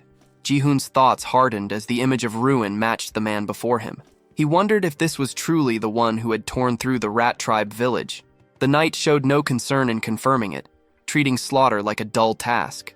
Seeing Ji-hoon speak so freely to a human stunned Leo. For a moment, he could not accept that his companion was addressing a human at all. When Ji-hoon pressed on, questioning whether this knight had also struck the ogres, the response came as loud, cruel laughter. That sound crushed any doubt Leo still held. Regret flooded him, forever mistrusting Ji-hoon. He bent his head and apologized again and again, owning his mistake. Ji-hoon stared, unsure why Leo had suddenly changed. Clenching his teeth, Leo understood that even without shared words, the truth was clear enough. In a flash, he burst forward, his speed sharp enough to shock even Ji-hoon, fast enough to claim first place in any race, if such things mattered now. Leo struck, his magic dagger flashing toward the knight. The blow was stopped cold by an armored hand. Steel took the hit, leaving the knight mostly unharmed. A crooked smile spread across the knight's face as he judged the gap in gear between them. A low laugh followed while he muttered something unclear and shifted his stance. Leo's thoughts raced. If the armor could not be broken, then flesh without cover was the answer. He charged again with full force, slicing at the side of the knight's neck. The blade cut true. Pain broke through as the knight let out a rough sound and spat curses at the lesser race. He answered at once, driving a brutal punch forward, packed with enough force to shatter bone. Leo managed to block the strike despite the pain, forcing his body to take the shock head-on. Driven by rage, he attacked again with his dagger, aiming for the knight's chest, but the armor proved far tougher than he had expected. The blade shattered in his grip, and the sudden break left him frozen for a split second. Before he could recover, the knight answered with a crushing blow that sent Leo flying into the ground. The knight exhaled hard, thinking that he had gotten carried away. He reminded himself that this target was valuable property and should not be damaged too badly. The word property made Ji-hoon frown at once. Leo's body shook as he tried to stand, gathering every bit of strength he had left. The knight stopped him by pressing a boot down on his leg, pinning him in place. With a cold smile, the idea was repeated in his mind. Leo was merchandise. The knight then looked at Ji-hoon and the others, judging them the same way, only cheaper. He did not care why they were here, but if they belonged to the kingdom, they should already know how popular monster shows had become. The term monster show echoed in Ji-hoon's thoughts, leaving him confused. The knight looked down on him, treating him as an ignorant human who did not even know such things existed. Then understanding hit him. The knight's eyes widened as he finally recognized Ji-hoon. His mood shifted at once, turning sharp and excited as he laughed, now recalling who stood before him. It was the so-called legendary knight. The hunt had turned far better than expected. Rare ogres, a young dark elf, and even a human tritar with a royal bounty tied to his name. Filled with pride, the knight decided that he would personally take them all back to the kingdom. Without delay, he charged straight at Ji-hoon, aiming to end it quickly. Ji-hoon tightened his grip on his sword and prepared himself. As the knight closed the distance, Ji-hoon struck first, but the attack was stopped by a bare hand. The knight noted with interest that the sword itself looked valuable too. Ji-hoon questioned whether all of this was truly ordered by the king. The answer came without warmth, making it clear that the king's will was law. Ji-hoon thought bitterly that acting openly cruel must make things easier, leaving no room for guilt. The knight took that thought with a grin, seeing it as fitting for a traitor. Nearby, Rizzle lay fast asleep, calm and untouched by the violence around him.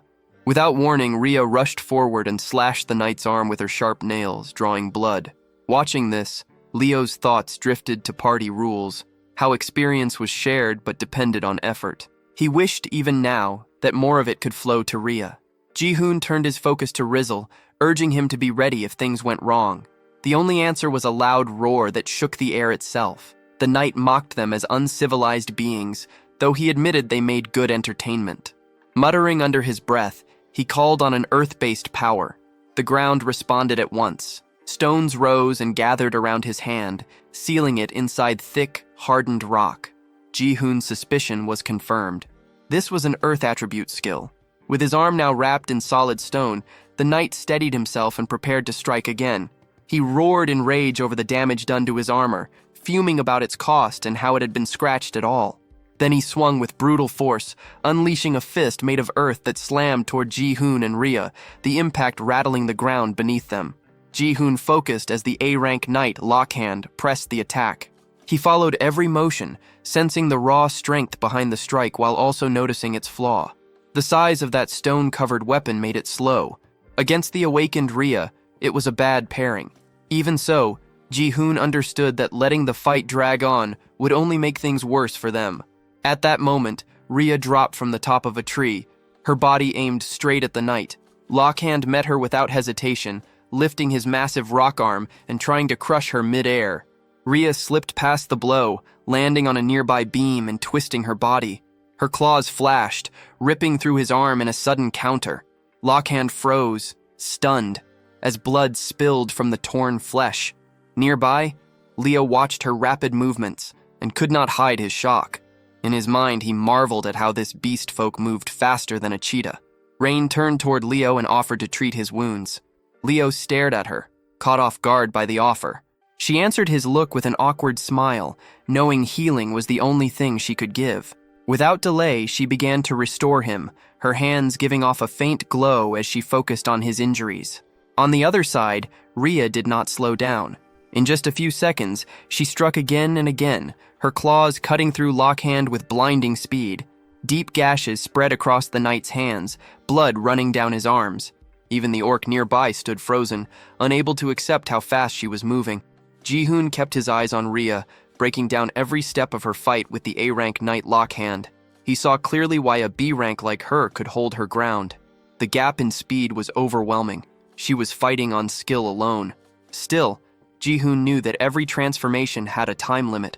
Without warning, Lockhand swung his stone arm wide and threw a heavy punch. The blow landed cleanly, smashing into Rhea with crushing force. Rain's cry cut through the noise as panic took hold. Rhea was hurled into a tree, crashing hard and letting out a low groan. Ji-hoon's face hardened as the thought crossed his mind that this might be the end. He shifted his footing, steadying himself. The angle of his next strike had to be exact. If he misjudged it, Rhea would be caught in it as well.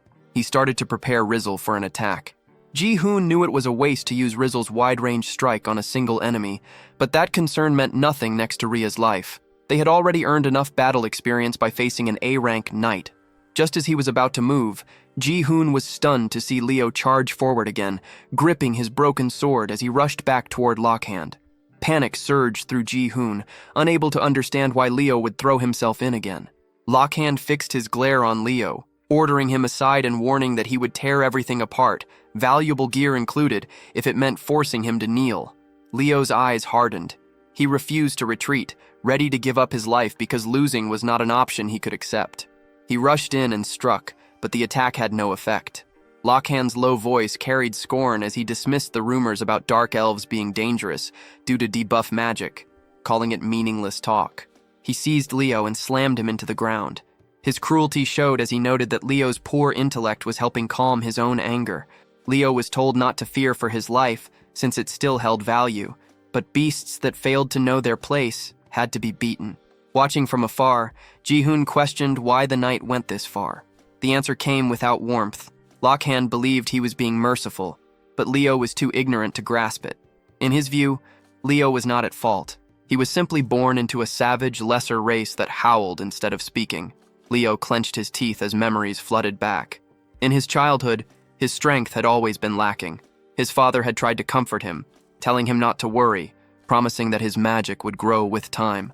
Yet as the years passed, nothing changed. Whispers followed him everywhere, saying the chief's son had less magic than a child.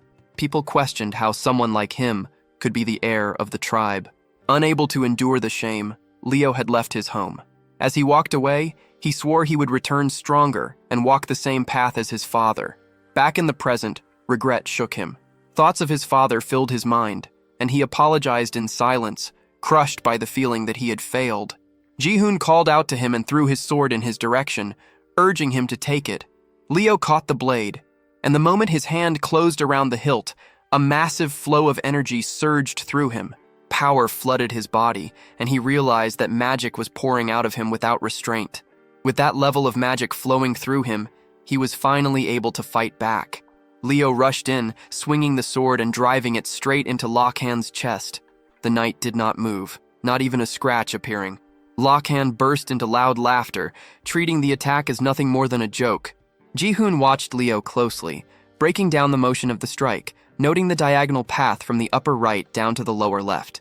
Then Leo let out a roar as the sword released an even greater surge of power. Energy poured out without restraint. He attacked again, using everything left in his body. Light exploded from the blade, spreading through the forest and lighting up everything around them. The force behind it stunned everyone who witnessed it. Lockhand was hit head-on and hurled far away as the ground split apart beneath him. His armor, clothes, and all his gear shattered and were wiped out completely. Ji-hoon stared, stunned, realizing that Leo's strength was several times greater than before. Leo looked down at his own hands, unable to accept that he had released such power. His strength ran out at once, and he dropped to the ground, eyes fixed on the sword, as he wondered what kind of weapon it really was. Ji-hoon immediately turned his attention to Rain, urging her to treat Leo and Rhea at once. Rain answered without delay, her resolve clear as she moved to help. Not far away, Lockhand lay on the ground, barely alive, yet still able to curse, raging that such lesser races dared to stand against him. Ji-hoon stepped forward and threw his sword toward the fallen knight, forcing his focus away from empty insults and toward a different kind of talk. Ji-hoon's gaze sharpened as he showed calm interest in the kingdom itself. He pressed the blade tight against Lockhand's neck, making the threat clear without words. From that moment on, any lie or refusal would carry a price. Ji-hoon began questioning him at once, first demanding to know the number of soldiers in the kingdom. Lockhand answered that when archers and foot soldiers were counted together, the total exceeded 3,000. Ji-hoon followed up by asking about soldiers like Lockhand who operated outside the royal palace. Lockhand admitted he did not know how many subjugation forces existed. Ji-hoon pressed further, questioning what those forces were meant to do. Lockhand's eyes darkened as old memories surfaced. The scene shifted to the past, to a moment when he had been summoned by the ruler himself. Back then, he had stood before the king, addressed as Senior Knight Lockhand of the Royal Guard Oth Division. Lockhand had answered the summons with respect, and the ruler had stated the need for stronger arms. He had been ordered to wipe out everything surrounding the kingdom and recover whatever was required. The scene returned to the present as Lockhand continued explaining to Ji-hoon. The subjugation forces were roaming in search of enhancement stones to strengthen weapons in caves rich in iron ore, which was used to reinforce the city walls. Ji-hoon reflected that his question might have been too simple. From what he knew of knight defense systems, expeditions existed for gathering items like enhancement stones and grade stones. It seemed likely that the subjugation forces were nothing more than groups formed for those same purposes. He moved on to his next concern and asked about the kingdom's two elite knights, Ares and Lib.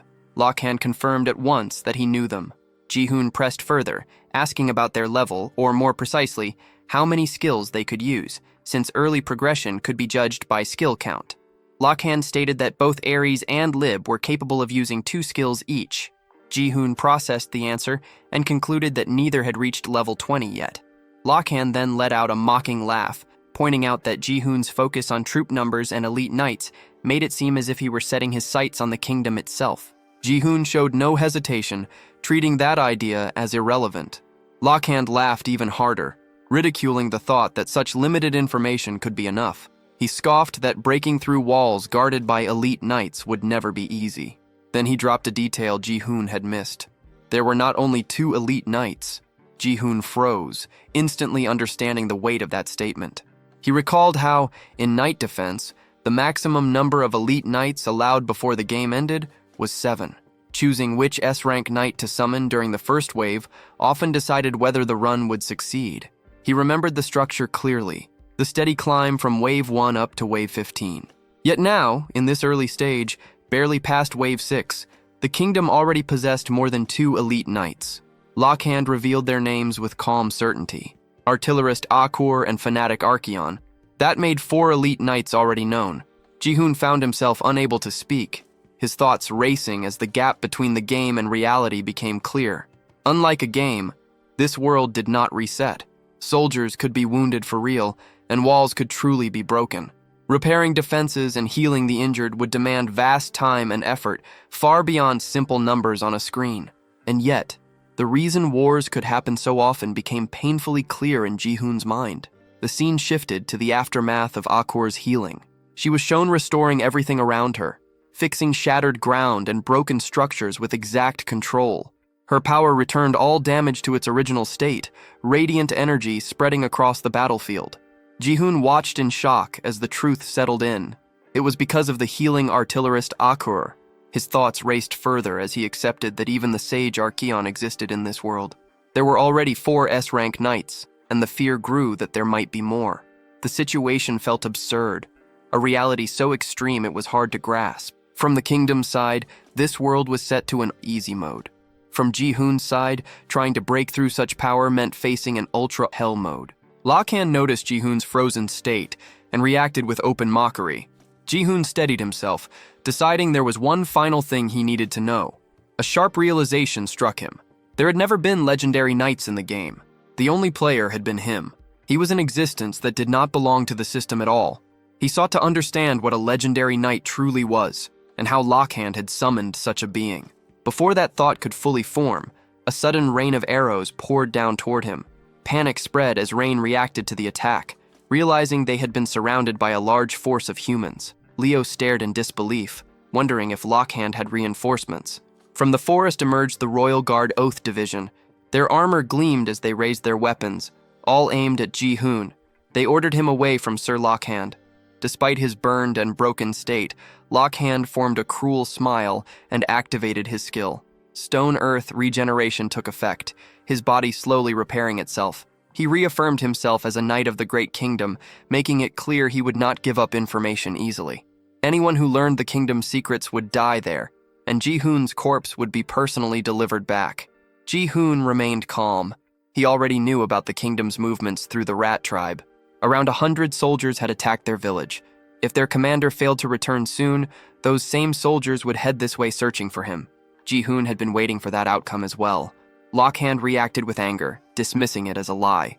Ji-hoon continued without emotion, pointing out that if Lakhan truly was their commander, then every one of those soldiers was weaker than him. Lakhan demanded how Ji-hoon could be so sure. Ji-hoon answered with nothing more than a confident smirk, knowing the reason was simple. It was all based on experience.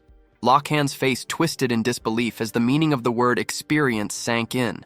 Without giving him another second, Ji-hoon turned his focus to Roselle, signaling that it was time to move. The creature answered with a deep roar as Roselle Drac fully awakened its strength. Lakhan reacted with mocking laughter, dismissing the idea that such a small monster could pose any threat. Ji-hoon pushed Roselle forward, ordering it to seize them all. Roselle opened its jaws wide and released its dragon breath. Fire burst out in a violent wave, swallowing the Royal Guards whole. A system window appeared at once, flashing new alerts. Party synergy effect activated. Magic-type monsters' attack power increased by 20%. Even while burning, Lakhan showed disbelief, unable to accept what was happening. Rain, Leo, Rhea, and the orcs stood frozen, eyes wide, watching Roselle's overwhelming power erase everything in its path. After a short while, the flames died down. Roselle's strength drained away as exhaustion set in. Another system notice appeared. Mana depletion penalty. Fatigue increased.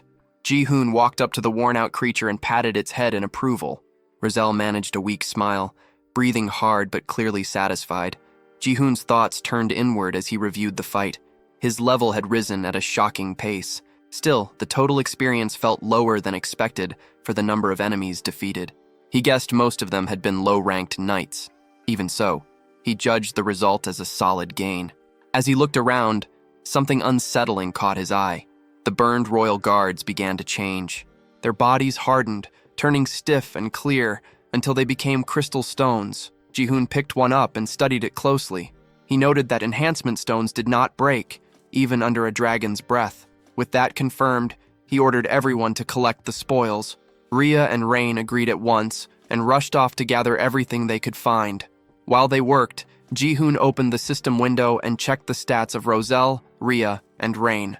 He confirmed that experience within a party was shared, but divided based on contribution. Rain, who had only healed during the fight, had still gained 17 levels. Rhea and Roselle, who fought directly, had risen by 10 and 7 levels. From this, Ji-hoon concluded that rank played a role in experience gain. He glanced over at Rhea, Rain, and Roselle, all busy picking up enhancement stones. Even with the unclear balance of experience sharing, he felt relieved. Roselle had reached level 10. Its MP had increased sharply, and a new skill had appeared. Ji-hoon froze when he recognized it.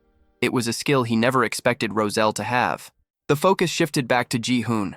His thoughts turned to Leo, and he felt that something between them was still unresolved. The internal counter in his view read 64%. He questioned why Leo had fought with such desperation, even putting his own life at risk to protect the ogres and shield Rhea. Leo stayed silent, weighed down by regret. Inside, he apologized to Ji-hoon for everything that had happened. He decided to escort the lost ogres to the sea, and then leave on his own. As he walked, weakness lingered in his body. He remembered the promise he had once made, that he would return stronger and follow his father's path. No matter how hard he trained, his magic power had never grown. Yet through the recent battle, he felt that he had finally found a possible way forward. As Leo prepared to depart, Ji-hoon observed him closely. He noted that Leo's magic power was abnormally low, barely 1/10 of what a normal dark elf possessed, perhaps even less. Ji-hoon understood that 2 restraints and a single slash were enough to drain Leo completely. Leo was taken aback, wondering how Ji-hoon could know such details when he was not even a dark elf. Ji-hoon explained it inwardly as a special ability unique to himself. Leo accepted the explanation more easily than expected, though embarrassment crept in, as if his weakness had been fully exposed. Ji-hoon then brought up the moment when Leo had gripped the sword and felt his magic surge. He reasoned that the blade was no ordinary weapon, but a magic sword capable of supplying magic power and boosting magical attacks. Leo understood at once that it was a rare magical weapon, and admitted he had never seen one of such quality. Ji-hoon chose to give the sword to Leo. Leo questioned the intent, and Ji-hoon's purpose was clear. He wanted Leo to wield it and fight at his side. Leo recalled that dark elves did not normally join forces with other races. Still, Ji-hoon pressed the point that Leo wished to grow stronger. Ji-hoon understood Leo's condition well. His magic power was lacking, but his physical ability was far beyond that of other dark elves. The real weaknesses were his low magic reserves and poor magic attack strength. Leo reluctantly admitted that this judgment was correct. Among dark elves, those with weak magic were treated as worthless. That was the reason Leo had been traveling in search of a way to increase his magic power. Ji-hoon then took an enhancement stone and rubbed it against the sword, confident that the issue could be fixed. He believed Leo's physical talent was unmatched among his kind and offered to help him build the magic power he lacked. Ji-hoon was capable of continuously increasing the weapon's magical output. He pulled out a B-rank enhancement stone and began the enhancement process. Leo watched in disbelief as the attempt failed. The magic power did not rise at all. Ji-hoon tried once more. From afar, Rain noticed the flashes coming from the enhancement stones and felt puzzled by what she was seeing. At last, the sword's magic power rose. Ji-hoon named the blade Scream Spike and noted that it had reached an impressive +11 enhancement. He showed that he could continue enhancing weapons and made it clear that he planned to push Leo's magic power to its limit. Leo thought it over carefully. If this method truly allowed him to grow stronger, then it was not submission, but a reasonable deal. After some hesitation, Leo agreed to join for 10 years. Nothing beyond that, just temporarily. Ji-hoon accepted, though something felt strange to him, since 10 years hardly sounded short at all.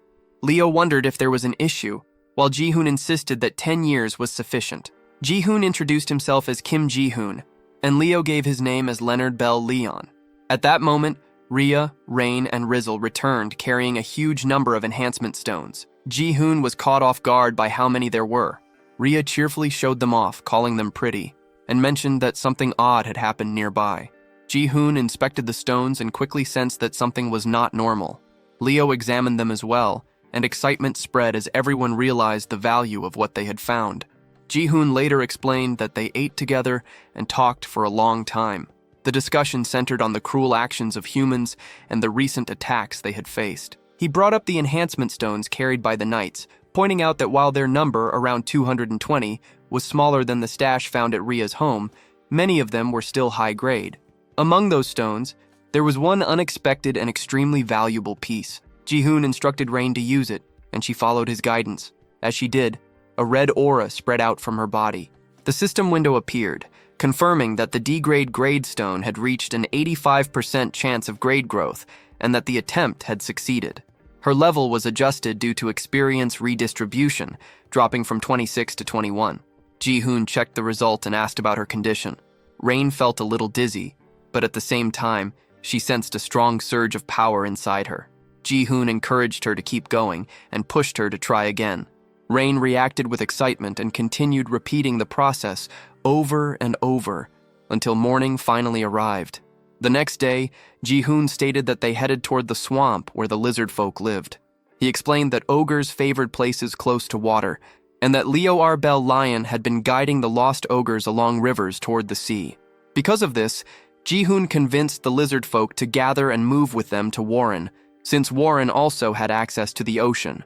The group kept moving together along the path. As the journey stretched on, Leo wondered if Ji-hoon was already growing tired. Ji-hoon felt annoyed and pointed out that they had only been walking for a few days, and that the others were the strange ones for thinking it was long. Leo reacted with confusion, which led Ji-hoon to complain that Leo's name was far too long and awkward to say. Leo allowed him to choose any name that felt easier. Ji-hoon settled on Bell, a choice that caught Leo off guard by how much it shortened his full name. Without warning, Rain pointed ahead, signaling something in the distance that might be their destination. She felt an uneasy presence coming from that direction. Leo shared his concern, admitting that gathering the lizard folk was a smart move, but also stressing that they were a race as strong as dark elves. Because of that strength, they would never easily submit to anyone. Ji-hoon answered calmly, drawing a quiet comparison to Leo's own situation and making it clear the matter was his to handle. As he showed a faint, confident smile, something felt wrong. A strange presence revealed itself, and from the side, the leg of a creature came into view, as if it had been watching them the entire time. The group continued forward and entered a shallow pool. The ogres sank the moment they stepped in. Both struggled at once, sinking deeper and falling into trouble, while Rhea walked across the water's surface with ease, clearly enjoying herself. Leo noticed the ogres drifting farther away, panic spreading as they sank, and reacted in shock at how far they had already gone. As the ogres continued to sink, Leo stopped them. He then stepped onto the water himself and moved forward to help, while Ji-hoon watched with growing tension. At that moment, someone approached Ji-hoon and calmly explained the situation. Ogres were usually 5 to 6 meters tall and weighed several dozen tons, making swamp crossings nearly impossible for such slow and heavy bodies. Ji-hoon turned toward the speaker and recognized the figure as a lizard folk. The newcomer identified himself as Linak. Behind them, the ogres were still struggling in the water. Rhea looked at Linak and confirmed that he was indeed lizard folk. Linak informed them that beyond the swamp lay a lizard folk settlement. Ji-hoon stated that meeting the lizard folk was the reason they had come this far. Linak warned them that the lizard folk did not welcome other races stepping into their land and assumed they already understood that risk. Ji-hoon answered that anything of value was always found near danger and noted that Linak seemed unusually confident about something. Linak asked for the reason they wanted to meet the lizard folk, and Ji-hoon revealed their goal of borrowing the lizard folk's strength to strike the kingdom. Linak laughed at that and explained that after leaving his village, he had wandered for many years and seen firsthand the cruelty of humans. Because of that, he understood why such different races, humans, beast folk, dark elves, and ogres, had gathered for the same cause. Hearing this, Leo let out a quiet breath of relief. At that moment, Razel floated over and settled on Ji-hoon's head. Linak wondered who the small figure was, and Ji-hoon introduced the child as his friend, Razeldrak. Razel yawned again, and Ji-hoon noted that the child slept often. Linak accepted him as a friend and explained that convincing the chieftain would not be easy, since it was the chieftain's birthday. He added that the chieftain was young and cautious, and that they would need to show enough power to succeed. He wished them luck with their plan, and said he would take care of the ogres in the meantime. Leo hesitated, feeling uneasy, but Ji-hoon insisted and respectfully asked Linak for help, even calling him an old man. Leo questioned how Ji-hoon could trust someone so quickly, but Ji-hoon urged him to follow and called him Bell. Leo objected, pointing out that he had never met Linak before and that such trust felt reckless. Ji-hoon reassured him and asked him to believe, explaining inwardly that the old man had a high level of affinity with him. Leo glanced at Rayan and wondered if Ji-hoon had once again seen through everything with that strange ability. Rayan hesitantly agreed. Linek then called the ogres over and told them to come with him. At first, the ogres refused, insisting they could not follow just anyone. Linek understood their caution and offered them food instead. The ogres quickly softened, admitted they were hungry, and agreed to follow him. The group moved toward Mudrak village. Linek mentioned that Mudrak would be lively that day, though the thick fog made it hard to see much. Ji-hoon asked how much farther they had to go. Before long, they arrived at the lizard folk village of Mudrak. Ji-hoon noted that he had never imagined a village could exist deep inside the swamp. Rayan pointed out that perhaps because it was the chieftain's birthday, no one seemed to be around. Ji-hoon decided they should head inside anyway. Rayan worried about entering without permission, but Ji-hoon pointed out that waiting forever was pointless, and that meeting the chieftain was necessary. Leo reflected that they had followed Linek only because they trusted Ji-hoon and believed there had to be a way to persuade the village. Rhea stated with confidence that Ji-hoon always did what he promised and made it clear that she believed in him completely. Leo asked whether she liked Ji-hoon, and Rhea flushed at once, stumbling over her denial and embarrassment while questioning why such a thing would even be asked.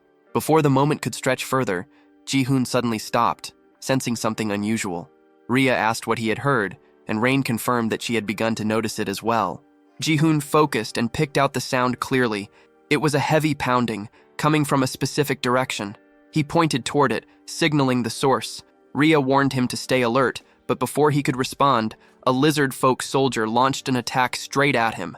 Ji-hoon reacted instantly, dodging the strike and recognizing the attackers at once. Leo intercepted another soldier's blow, while Rhea leapt forward, striking back and forcing the soldiers away from Ji-hoon. She moved in to attack again, but Ji-hoon stopped her, telling her to wait. Before she could pull back, a soldier struck her hand, leaving her injured. Ji-hoon quickly addressed the soldiers, making it clear they had not come to fight, only to meet the chieftain. One soldier noticed that a human was speaking their language and decided that this alone marked him not as a guest, but as a criminal. The soldiers judged the group as intruders rather than visitors. Chains were placed on all of them, and they were dragged away. As they were taken, Ji-hoon noted inwardly that even the weakest soldier among them was far beyond their level. That alone told him they had reached the right place. He also realized that the pounding sound he had sensed came from here. Leo grew annoyed and remarked that the lizard folk were throwing an extremely noisy birthday celebration. A soldier snapped at them to stop talking and move faster. They were led into an arena. Inside, a kingdom knight was already locked in combat with a lizard folk warrior. In one clean motion, the lizard folk cut the knight's throat. Ji-hoon stared at the scene, stunned, trying to understand why a kingdom knight was here at all. The lizard folk warrior who delivered the killing blow bowed deeply before Lyrak and offered birthday wishes. Lord Lyrak continued eating his fish, calmly observing that the warrior's edge had grown sharper. He praised the fight as a fine, bloody display worthy of a true lizard folk. Another lizard folk called out for the next match to begin. A warrior stepped up to the caged kingdom knights and challenged any of them willing to fight to come forward. The knights, unable to understand his words, shouted in anger, telling him to go away while shaking in fear. Among them, a female soldier trembled uncontrollably.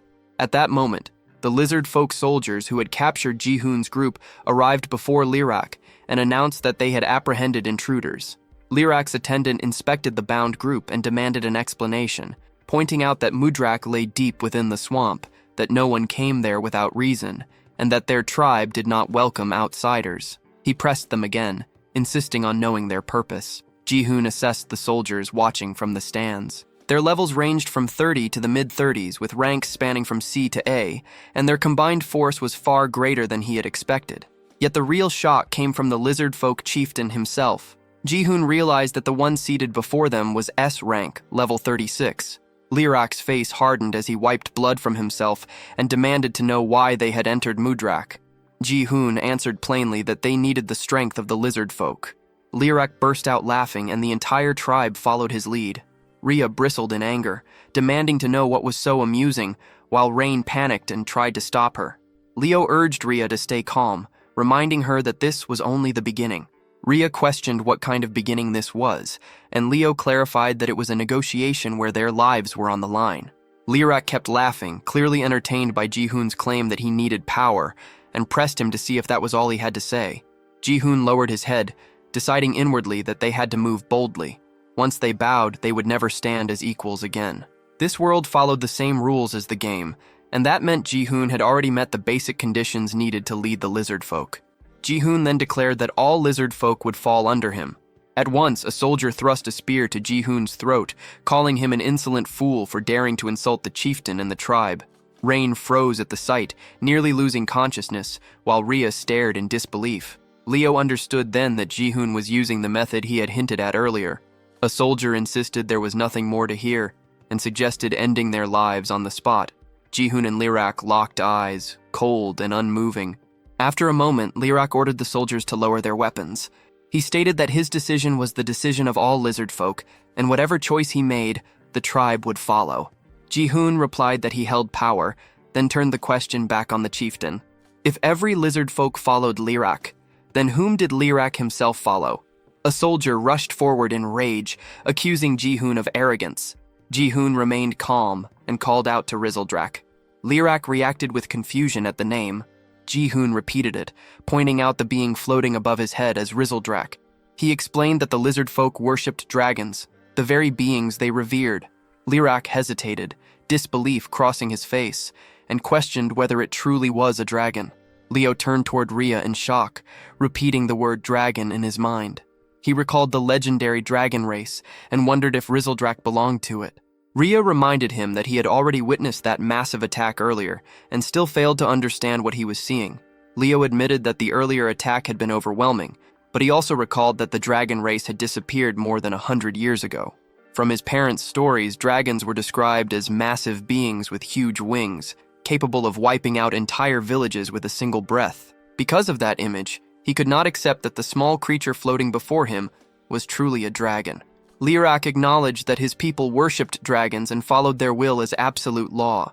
Even so, he insisted that the being above Ji-hoon was not a dragon. The lizard folk soldiers erupted in anger, shouting that the intruders were mocking the dragon race. They demanded that the outsiders be executed at once. One soldier drove a spear close to Ji-hoon's neck and looked to the chieftain for a final call. Ji-hoon assessed the situation in silence. He questioned how the lizard folk chieftain could fail to recognize a dragon at all, wondering whether Lirak truly did not know, or if he was only pretending not to. Lirak suddenly paused, then announced that a more entertaining idea had come to him. He mentioned that there were still 4 prisoners awaiting execution. Rain echoed the words in shock, understanding what death row prisoners meant. The soldiers ordered the remaining kingdom knights to step forward. Lirak explained that not long ago, those same knights had broken into Mudrak, stolen their treasure, and slaughtered a young warrior without mercy.